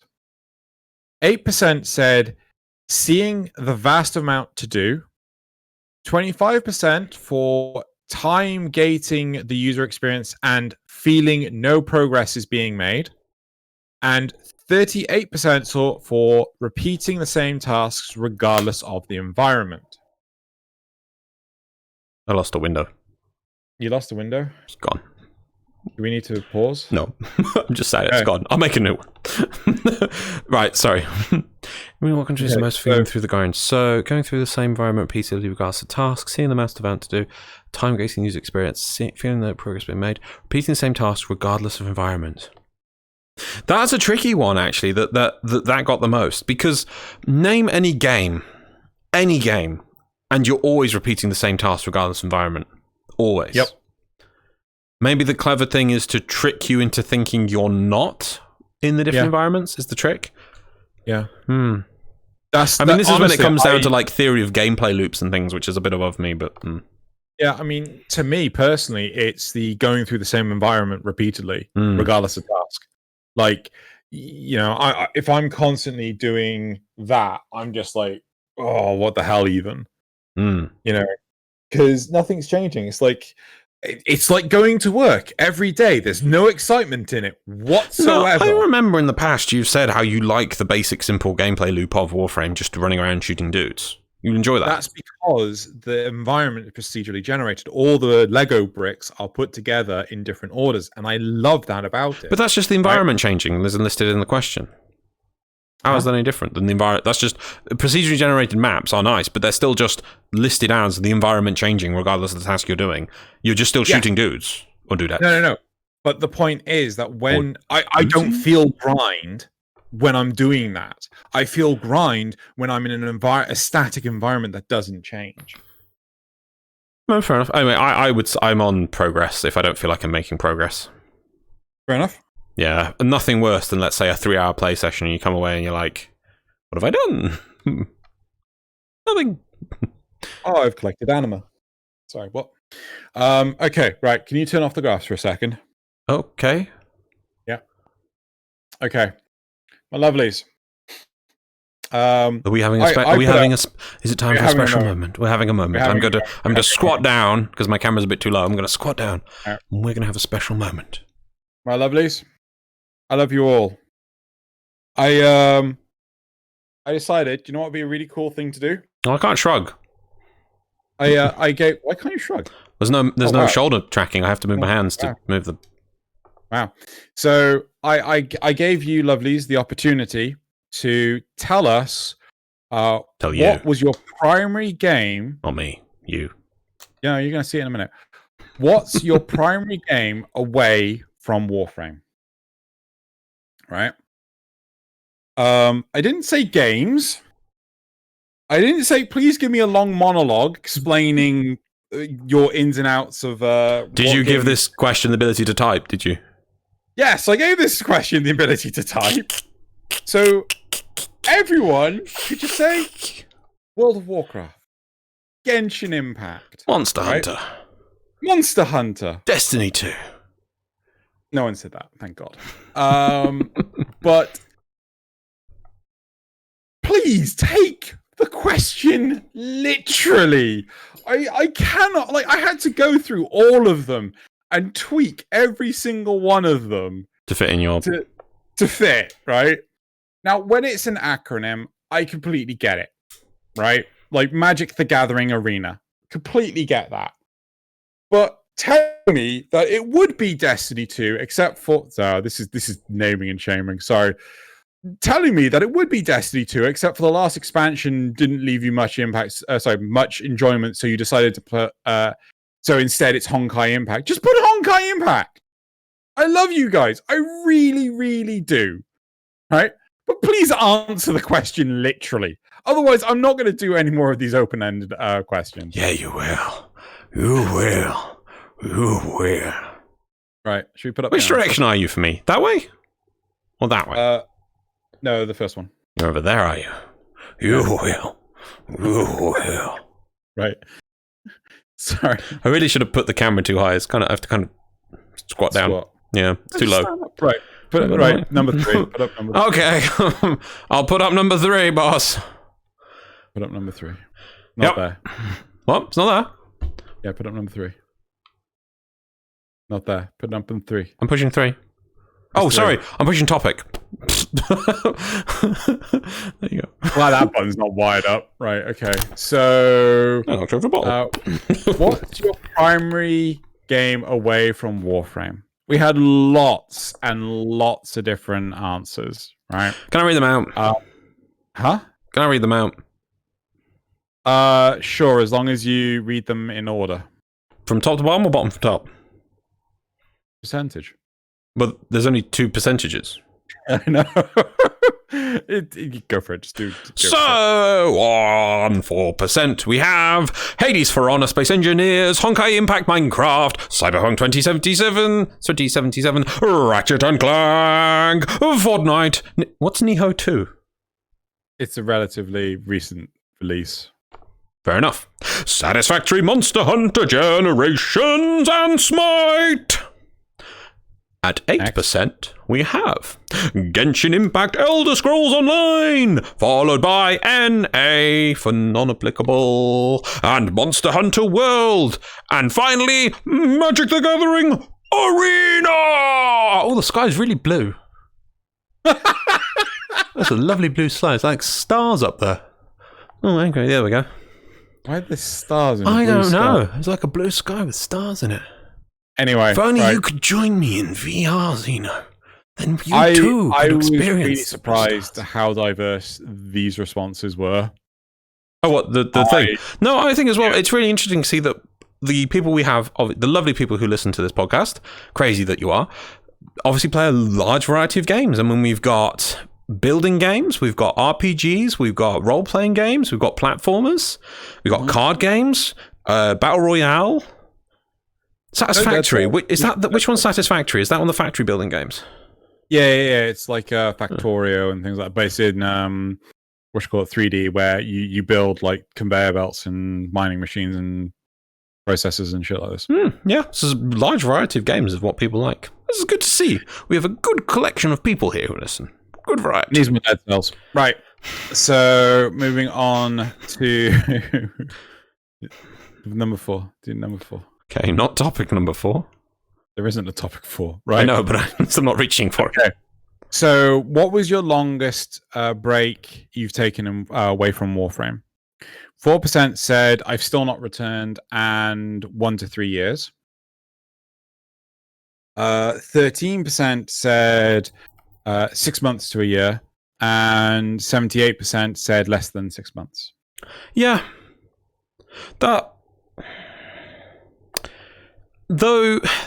Though big content drops have gotten further and further apart, I still think within 6 months there'll be something or some reason for you to turn to Warframe, even just you've had some time away and you just want to play that experience or play with some friends. Yeah, most of the time, though, there'll be a new piece of content, hopefully an event, maybe a seasonal piece of content or something new has been added. So yeah, I'm on the. I wouldn't say. I don't think I ever get away from Warframe because we're always talking about it. So at most, maybe a week or 2 for me. Yeah. That's interesting. Quite a lot of people, less than 6 months. So people keep coming back. Agreed. I'm certainly in the less than 6 months. 4 or 5 graph next. Which one? 5. Okay, cool. You say when? Now. Oh, sorry. I did interrupt you. I thought you were saying about less than 6 months. Additions. Sorry, that should not be. Oh wait, what? Did I push the wrong button? Title. No. The title should be. The title's missing.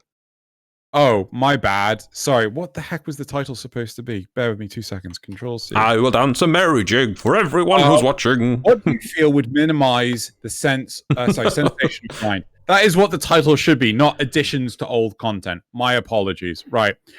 So, what do you feel would minimize the sensation of grind? 9% said more procedurally generated environments. People after Xeno's heart. Yep. They are my kin. 17% said more expansive game modes.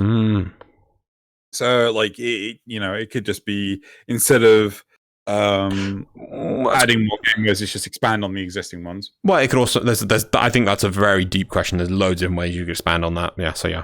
Yeah. 26% said removal of time gating after X months. People after my heart. Right. And 48% said additions to old content. So those are things like, oh, look, Plains of Eidolon hasn't been touched in years. Let's go do stuff to that. Yeah. Or, so on and so forth. So yeah, I'm. I think that one is probably the biggest request to anything. Yeah. Like it's just like, I just want more content, and I'm happy for you to just go back and redo old content. And the annoying thing is they always scope creep things. They can never just add, hey, as I've said this in the past, there's a few new different bounties on the planes. I don't think, like, for instance, we never get an extractor come down on the planes. We have to defend an extractor. That's not there? We do. It's on, oh god, the ghouls bounties. Oh, and the ghouls bounty. Okay, but why not add it into normal bounties? Why do we let's have a bounty where it's Corpus week and Corpus are trying to hunt something down, and so for the weekend there'll be Corpus bounties. Why not? It's just you replace the same quest with Corpus. I'd say infested, but that's kind of what the Plague Star. No, Plague Star. I said Plague Star. No. Plague Star was, but why isn't there a sub thing to Plague Star about just like small resurgences rather than the big resurgence, maybe with a few interesting little quests and things? Yeah, why not? No, I completely. Or maybe make Plague. No, I think that would take it away from Plague Star. I was about to say maybe make Plague Star a bit like the Fomorian and the Razorback Armada, that you can be triggered by people doing things on the mini infested turnips. Turnip-infested turnips. Sorry. For the existence of... for the interest of making sure that it doesn't restrict additional content or, it restrict them working on stuff. Like the whole introduction to the trials, the raids, like the existence of those required them to constantly go back. Yeah, I appreciate that. Yeah. So I would rather say let's just just do it periodically, like they are, but let's just make sure that this isn't broken. We're good to go. No, I'm with you on that. Cool. Right. I think that is it for the graphs. Do you want to turn that one off? And we'll move on to the supporter questions. Did that work? Yeah. Why is there beeping? I don't know. Why is there beeping? I think my hip tracker has only 20% power left. How long have you been tracking? We've been doing this for several hours now. Turn off topic 3. Oh, no! There you go. So I did activate topic 3. Okay. Right. So I'm assuming that's what that means. Supporter questions. My hip tracker. Right, because I also read the first one while I was thinking it, so thank you very much, Zrugel. Zrugel says, before we start the supporter questions, I should ask everyone to make sure you're subscribed to the channel, like the video, and share it if you can. It really helps. It does. It actually does. Yeah. Yeah, when we get to 1,000 subscribers, we'll be able to give proper links to content creators and things like that. I'd love if we could get that, but at the same time, I don't know. I don't know if I'd want to share this one. I don't know. These last 2 weeks, my head's all over the place from standing up rather than sitting down. It doesn't make me think differently, I swear. But we've been a bit rambly on this one. But still, please liking and subscribing. Maybe, share it if you do know anyone who wants to mumble about Warframe. But yeah, hopefully we'll have a guest soon and we can be more focused and I can turn my brain on somehow. But anyway, question from Zoogle. Is there any news on the anime or Warcraft podcasts that you were going to start? You're over there, Xeno. The anime podcast got scrapped because Joey just didn't have time. So yeah, we weren't going to do a Warcraft podcast. We're going to do Warcraft Arbiters. That is, I wouldn't necessarily say on hold, but it takes a hell of a lot of work to do. And as Loz is he's one of the two people that know what I'm currently doing. He knows that. Let's just say Xeno is preloading his work plan on it, and it will probably be a little bit while, but once he gets over that hump of work, it'll be a lot easier for him in the long term. But however, his crazy, crazy mind and his scope creep of I want this product to be amazing has meant, again, that he's got a massive mountain to climb of work, and I can appreciate this as well, because it's the same thing with my big project that I've on the hold, that it does get very demotivating and you get lost in the middle of it, and you've just got to push yourself up, but finding motivation can be quite hard at times. But I'm sure Xeno will, especially now that he doesn't have to do as much work with uploading something over the weekend or getting footage. It should free up several hours for him, hopefully. So coming soon. But thank you for asking, Trugle. Very good. That camera is far too low, seriously. It needs to be about like there, because my head fin keeps getting cut off. I'm very sad. Anyway. Prophet of Turbulence. With Loz recording for 10 o'clock now, what are we going to get our gripping... Oh, sorry. My apologies. Where are we going to get our gripping weekly dose of Oberon gameplay? You should go over to youtube.com. Oh, wait, gameplay. Oh. Well, if you noticed last week, Xeno was in that one, so I imagine Xeno might pop in and out for the footage. If you really want me to... I won't be... I know the last two videos I've pretty much been playing Excalibur Prime. I will vary it and... Do what you do. You do. Do you. I will also sneakily come up with Xeno's color scheme to give you Xeno gameplay. If that is what you wish. There may also be a Kavat. I think he has Kavats. Does he have Kavats? I do. Prophet of Turbulence again! What? Called? What? Don't you know what my Kavat's called? Oh. Dynamus. No. Yes, because I always have to pick it up off the floor. Yeah. Yes. Dynamus Gundam. Which one's that? Remember that one? Huh? There are many Gundam. Double O. It's Double O. It's Lock-on Stratos'. The first one Gundam. or the second one? I think it's the first one. Is it? I've also got Exia as well. Oh. I really should watch Double O again, but the second half... No, anyway, moving on. So, Prophet of Turbulence. Also need to finish Recognista, but... Prophet of Turbulence. No, you don't! You do not finish that, As we move... on to our next question. I'd like to remind people that since the Eros event in Warframe is starting this month, both Xeno and Loz are taking applications to be their Valentino. That's not a thing. That's not a thing. Please go to the description and enter the weekly Google form to have a chance to win platinum for your platform and be selected as the lucky Valentino for one of our hosts. Terms and conditions apply. Actual prizes to be confirmed. Loss of limb may be confirmed, and you have no recourse of anything. Insanity is also one of the side effects of being someone's Valentino. Who said this? Prophet of Turbulence. We're going to have words, Prophet of Turbulence. Do you doubt the holy word of the prophet? Yes, I do. For shame. Osadax. I want scientific proof that this turbulence exists. Just want to check. Did this go out on the Monday? Plans ahead? Yeah. Nice. Osadax says, which would you rather have? A Nightwave series that has a great build-up to the new War Quest, or a Nightwave series that has an amazing conclusion for the Stalker and Hun Hao? I have the new War Quest.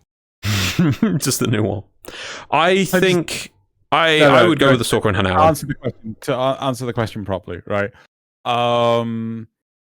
I think I would go for that one as well, only because I don't know if or when we'd actually get the new, because like, yeah, okay, you've got this thing, and now you have to wait 7 years before the new war. I'm like, no. The thing is, I don't mean to be mean, but if they did a Nightwave for the new war, that would be the longest running Nightwave ever. I don't mean to be mean, so that's why they should never do that. The Nightwaves are supposed to be for small side quests, and that's it. And hopefully, small side stories. Sorry. Lastly, we have Stevev with. Oh, okay. This one's for me. I think it's for me. Okay. With new hip tracker, when can we expect Loz in a drip? Do we trust Xeno and his engineering skills shall get us from the set that don't have any propellers or means of moving in space? I'm so confused by this question. I shall read it again. I do not myself. Stevev. With new hip tracker, when we can expect MDRLOz in a drip. DRIP. Drip. Drip? Like rain? Like going rain? I'm trying to think. Is that supposed to be another word? It might be a meme or something. I think this might be a meme. I remember seeing some memes about drips. I swear. Okay. I'll have to investigate. And the other bit was, do we trust Xeno and his engineering skills shall get us from the set that don't have any propellers or means of moving in space? You see, Lysets don't move by propellers. They move the universe. Yeah. No. That's a Futurama reference. But my point is, like, how are you supposed to... Like, how is this propeller supposed to move you in space? Yeah. I'm with you. Moves the void. Propels void. I love void the propeller. hand motion of, like... No. No. Right. Yeah, I'm not sure I entirely understand the question. However, yes, you could trust me to do the thing that something. I have a degree, damn it. Something face. Clearly. That is it for the supporter questions of the week. Though, if you would like to answer some supporter questions, which get read out and confused and are very much more in depth. What? Are we now going to let them answer the questions? Answer what questions? You just said answer the questions. Oh, no, we answer the questions. No, but you said if you want to answer the questions. Oh, well, my brain... I told you my brain don't work while standing up. I swear. Like, it just skips, like, seconds. If you want to ask some silly questions, which we will go over for far too much time for the damn Euthalians, please go to the description below and you'll find Xeno's Patreon. If you are able to, even $1 a month makes a massive difference because he takes all of the funds that he gets from it and he shoves them right back into making shows. With everything from editors to getting new software to getting more equipment. He doesn't spend anything on himself. He just keeps pumping money into the show. So it really, really does help. And if you can, that would be amazing. Yeah.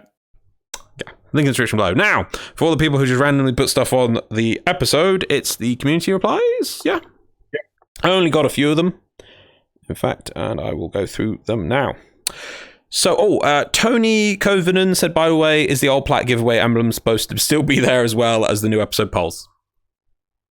It can continue to exist there, and people can continue as they are submitting entries through their bot methods. But yeah, it's gonna do shit all. Okay. Oh, Portal Puma did inform us that apparently there was a delay for the release of Wolf Experiment on Switch. Thank you very much, but I did check, it has been released now. Ultrafair plus Nick Evans plus Rugal, and I think Pifflix also mentioned this. There was some audio issues on last week's episode. As I say, I'm now the one recording and doing the episodes from Xeno. I've had to get a new hard drive in to do this. Xeno sat and copied over all the files so I can get his system in. So it's how he likes it. But we didn't do a test run and the audio did sort of lack. Hopefully the audio is better this time. What I think was happening is when Xeno was talking, Xeno's picked this up. When Xeno was talking, it was also getting the VR chat's environmental sounds of the set. That should be gone. Yeah, it should be gone. I don't hear anything now. There was also the balancing issue. Let us know. It's teething issues. We will improve it as time goes by. Yeah. Okay. Pifflix. Oh no, where am I? Thomas Thomas Cooperstein. 3.5 hours. Oh, they did. So it takes them 3.5 hours to do a Kuva lich, including the relic cracking, not the relic farming. As soon as you're going, it's usually self-perpetuating as the thralls will drop relics. It feels like a long slog, but I just attempted to farm up damaged necromech weapon parts and got nowhere. But I got Demos materials and some of the new arcanes for my trouble edit, and it didn't feel like a slog. With liches, I'm only doing liches. Sure, I get a bit of Kuva. I have half a million Kuva. Yeah, I have that. Wow, and some planet resources I have millions for a late game player. The only reason to farm liches is for the weapons, the Nightwave Standing, and the ephemera. And being the late game player I am, the only reason I have to farm up is the ephemera.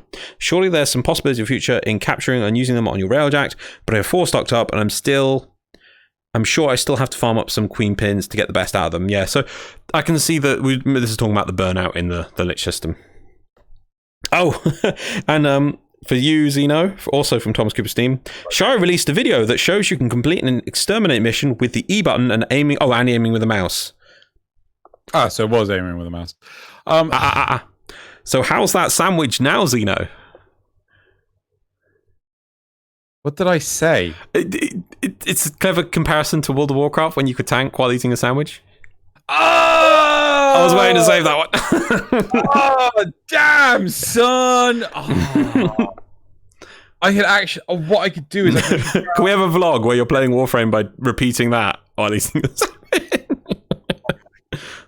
You want a vlog for that? No, sure. A meme joke, yeah. Right, and lastly, I had Piffelix 14. What was this one? Yes, about your thing to do with the amount of players. So, last point, this is, so I do honestly agree, Warframe is best played in short bursts and not in long sessions of endless grinding. I had a fair share of experiences like those where it felt like I was grinding my brain off on a grinding wheel. Best thing about Warframe is that you can have a flexible schedule of play. With how I see it, Warframe is a good on-off game, and not a game where you spend hours upon hours. Best way to really enjoy Warframe is mid to late game guy is to play Steel Path and only do 30 or max 1 hour stuff. That's really it, maybe. Maybe you can include events or doing some stuff like Orphix Venom. Warframe isn't as complicated as Destiny 2, with stuff like combat or general gameplay. That's why I put this point, so you can eat up that one. So, with how the latter has complex boss fights or the Crucible to deal with, Warframe has simple game modes where you can spend how much time you want. Now, yeah, the reason I put this one, and a bit of explanation, I know you haven't seen the Quiet Show video, but at the end of the Quiet Show video, basically Quiet says, melee is too strong, we need to nerf melee slowly over time, so it just fades away. And to me, and especially as he's saying here with the stuff with Destiny, there's a bigger issue, I think, with Warframe, that the problem is not, we need to make these tools weaker. The problem is there's nothing in the game to utilize those tools. Where's the mob in like the thing is with Destiny 2 there's like mobs that will pop up a shield and you have to either shoot the middle of the shield to close the shield or sneak around the back to shoot them. Like otherwise they're invincible, you can't shoot through the shield. In Warframe, mobs have shields, just ignore them. All mobs are the same. They're just sort of floating balloons that you puncture. Where's the mob that if you just spamming melee, will just run forward and just block you, and it'd be very hard for you to kill it with melee, or easy to kill if you use a gun. So that way you have to utilize multiple methods of killing. It just doesn't exist. I swear that some of the Warframe mobs look really amazing. They're just floating balloons that you just make go pop. There's no depth for the mobs or new mobs. I completely agree, but I also feel that the comparison of the Destiny 2 shield... Well, it's an example. It's just an example. Yeah, it's like... It's a small, simple example. I would wish that thing in the middle of the shield that is a weakness was just not there at all. Yeah, I'd give you that, yeah. Or maybe... if it was really clever, it would have a certain color because their weapons, there's 3 different energy types, and that if you shoot it with that energy type, it closes it instead of just shoot it with any gun. Yeah. That's what I'd like to say. I do feel that there should be more depth to the game, but at the same time, like I've come across more and more people that like, I don't give a shit about Warframe story. Like how can you not? It's really interesting. Like when you watch shows on TV. I mean, there's another podcast called Trash Taste. I haven't listened to it for a while actually, but one of the one of the it's an anime themed or Japan themed podcast, and it has some AniTubers on it, and one of them, his name's Connor. He's actually from Wales. Doesn't sound Welsh in the slightest, and he says he skips all the plot in any game, and I'm like, how can you go through this? And there was one game that he played that was really famous for like how good and immersive the plot was. It wasn't something like Nier Automata. It was like a really, really famous one. Maybe like one of the Uncharted games or something like that. And he just skips all the plot. I'm like, then how the fuck do you know what you're doing? Yeah, well, right? even if you don't, maybe the game literally just points out what you've got to do. It's like, well, you're missing more the point of the game. Otherwise, as I've said in the past, otherwise we might just games that are literally you are a small colorless cube, and you fight colorless spheres, and that it has all the same game mechanics as Warframe, but literally it's just reduced to the simplest forms, where you are one shape, you attack another shape. There are no colors to the game, and there's no depth, no story. The story, the setting, the environment is all, that's all artistic stuff that's added together. It's all part of the narrative. It's the whole package, right? Oh, no, I don't like the part of it. I would argue it's akin to watching Game of Thrones for just Daenerys Targaryen. And then like, oh, there's no Daenerys Targaryen. Skip. Ah, there it is. Yes, yeah, no, if you just literally if you only watched one character's journey through the story, and said, well, that's it. That's all I wanted to see. I don't care about the other characters setting up things. Just want that one bit. Yeah, it ruins the point. Yeah, and it just makes no sense. Hey, if that's the case, also graphics must not be important. Well, because they're just to view things that are part of the setting, and if the story doesn't make sense, the setting doesn't matter, so graphics shouldn't matter. So go play your bloody Amstrad. It's the same bloody thing. But yeah, so there's a lot to this, and I feel that games that have... I think there is a significant desire for games, not in us, not in our community, but I think there is a significant desire amongst gamers to just go through the motions with video games, right? The fact that, going through the same environment makes no difference to them whatsoever. It's like, I'll just go to work every day. It's like, how can you enjoy that? I really don't understand. But, anyway. Should we move on to... Do I have to clean anything off? Where am I at? No, I mean, is that the last community response? Oh, yes, that was it, yeah. Okay, cool. Let's move on to... Yeah, that last one really got you going, didn't it? Thank you. Yeah. Right. On to memes. Yeah. Whoa, what? Hang on, don't fail me now. Yeah. Sorry, I was trying to be clever and it went back to the first screen. There's meme number 1.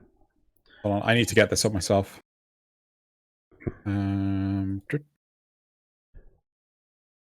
Okay. Right. Yeah, go on. So, used to happen to me a lot when I was low level, yeah? Yeah. You were doing a Railjack mission. Yeah. You forgot to set stock Revelite. Okay.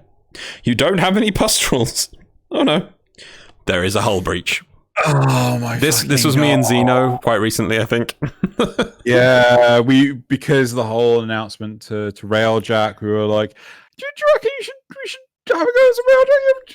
Yeah, this seems like a really okay. Let's go do some."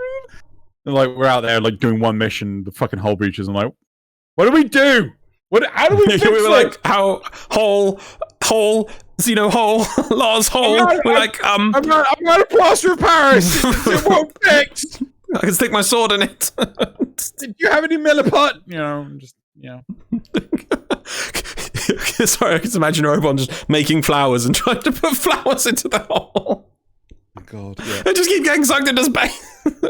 Anyway, meme number 2. Oh, Yep. I need to push the button. Yeah, you do. What the fuck? Is it on? Yeah. I'm lethal as long as I'm alive. Me when my lich takes an argon crystal.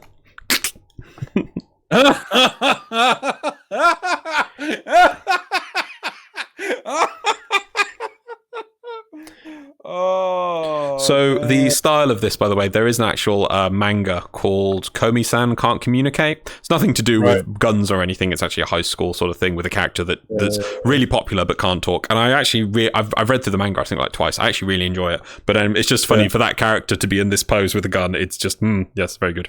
Anyway, meme number 3. I'll say at the end about the meme. Yeah. So meme number 3, Warframe Universal Truth number 23. Okay. Baby cool, bro. Baby cool, bro. Dude, you have to hit the button. Oh, when I hit the button. Oh, there you go. Warframe Universal Truth number 23. Your baby cool, bro. Baby cool, bro. Your adult cool, bro.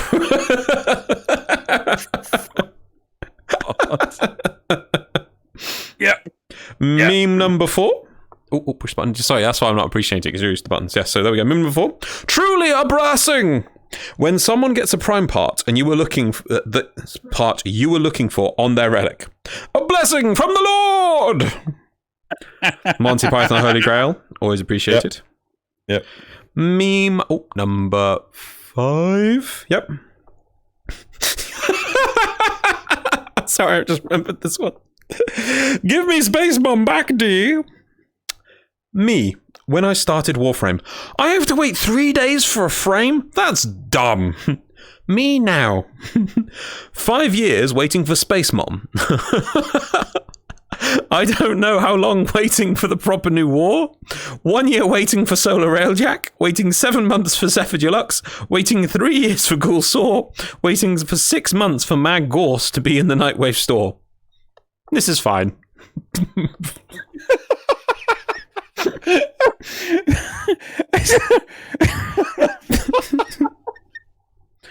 Oh, it's so true.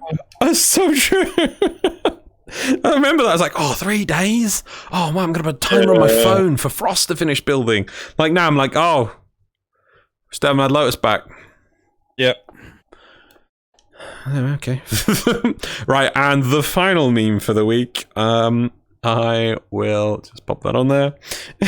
I don't mean to take a dig at our fellow YouTuber community people, but I saw this one and I had to put it in as the final one. YouTubers, it just works. Now, I swear this isn't us, but still. All right, guys, views are going down. We need something that gathers attention. Give me your fresh ideas for videos. There's a team working on it.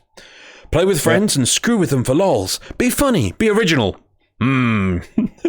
That's why I need to scroll down on this. Yeah. Scroll down.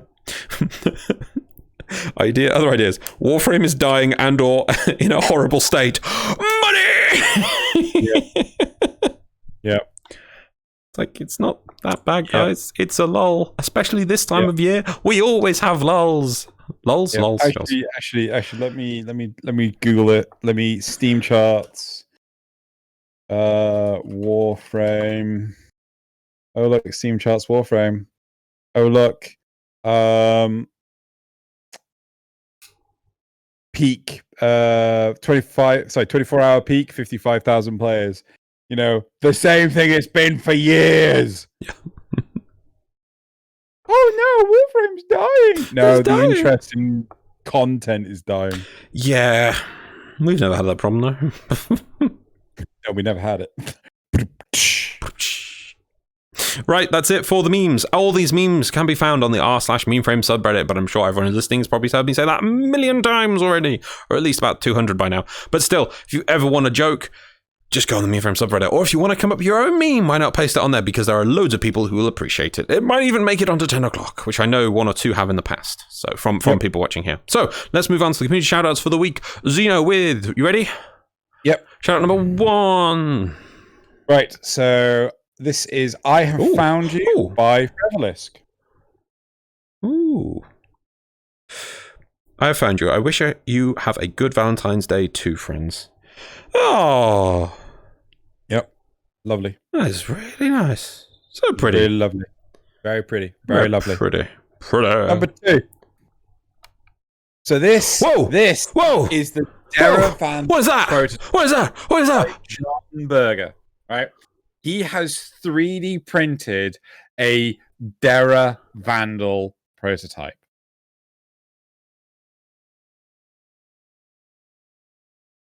Whoa! That's badass. Maybe we should get John on. Is he? I see. I'm terrible with names. Is he the guy who's done all the things so far? Yeah, I know he's done.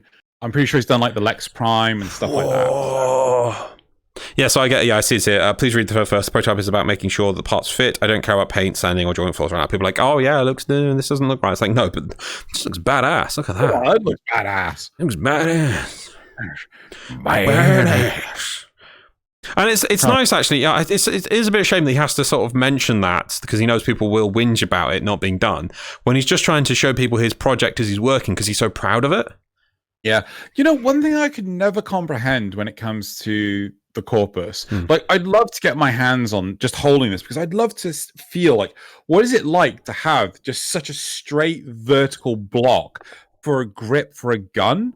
Because like I always feel that like my hand wants to like lean forward kind of thing when I'm holding something, not just like, you know, holding a pen just feels wrong. The thing is, though, there might be parts in the corpus suit which actually make it feel not so bad. Like the glove might have some internal thing, or there might be a part of the arm which to rest it on so it doesn't feel so weird. Yeah, that's fair. Cool. Next one. Number 3. So this is the Eros Ephemera by Dasta Creations. So this was in lead up to the Star Days event where you can actually buy the wings. Oh, on a side note, I did get the wings and they're infuriating as fuck. I got the wings because I'm just like, well, they're wings. Why not get them? I mean, buy off everything about it because I missed all the Halloween stuff. So I'm like, I'll buy this. I kind of hoped that they were going to collapse, not just like disappear.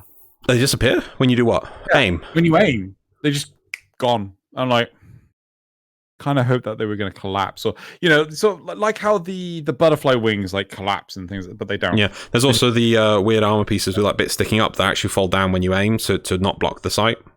Yeah, but the thing is, though, that's more development time to make them to animate the wings to fall down. Yeah.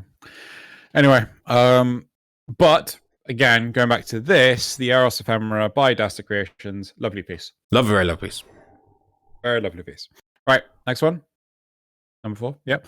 So this is Sevagoth by Cole Rudge. And I gotta say, you know, I'm kind of looking forward to Sevagoth with her? I can't remember. I think it's a his. With his aircraft carrier head. Yeah. I need to like land me some biplanes. And I'm looking at the clip from the video from I was going to say this earlier in the war report. You know, when you were saying where you could see this summary from Megan. Yeah, I actually saw it on Steam. Oh, wow. Yeah, I saw it on Steam. So anyway, so yeah, lovely Sevagoth, lovely piece. It was lovely. Next one. This is Octavia Prime by Sylphix. Ooh. Yep. Wow. This is Octavia Prime. Yeah, I'm going to have to see them side by side. Still looks pretty cool, but I still just don't see the difference between that and Octavia, but I'll see them side by side. But that picture is just amazing. I love the fingers. Oh, so good. Yep. All right. And then the last one, which is Saren Prime by Chicken Draws Dogs. I'm not entirely sure what the motivation is behind this piece. Be careful, guys. Wisp got photographic evidence. Smiley face with the drip. With the Tet holiday approaching, this is my official start into the year 2021. How do you guys like my updated style? Yeah, I'm not quite sure what this is supposed to refer to. Trying to big. Oh, there we are. Big. Is it loading? Oh, feeding the little cavettes. Yeah, but I love it. It's amazing. Oh, I don't get the Yeah, I don't get it. Yeah. Oh! There's a wisp on the second picture at the top in the trees. Okay. Yeah, in the one that doesn't have a background, and then there's a Gara on the left. No. We're looking at the first one, so it's fine. Okay. Right. So that's it for the community shoutouts. If you want to turn that off. Wow. Okay. No, it's cool. I'm rushing to the buttons, and I like these buttons because I can shoot them many times to make sure they make me feel better. They work. I like the way you set them up. Right. And now we're going to do the quote for the week. Are you ready, good sir? Yes. This is Yudico. If you're listening to this, you are Vox Solaris. Listen carefully. If we work tonight, our freedom is lost. Neff wants us to work like proxies. He wants us to make cold, calculated decisions. But we're not machines. If we behave like them, then what's the point of winning? Neff is going to ask you to work Orb Valis. I'm asking you not to. Even if one Solarian works Orb Valis before sunrise, our future will be lost. So please stand down. Give me time to protect the future that all of us are fighting for.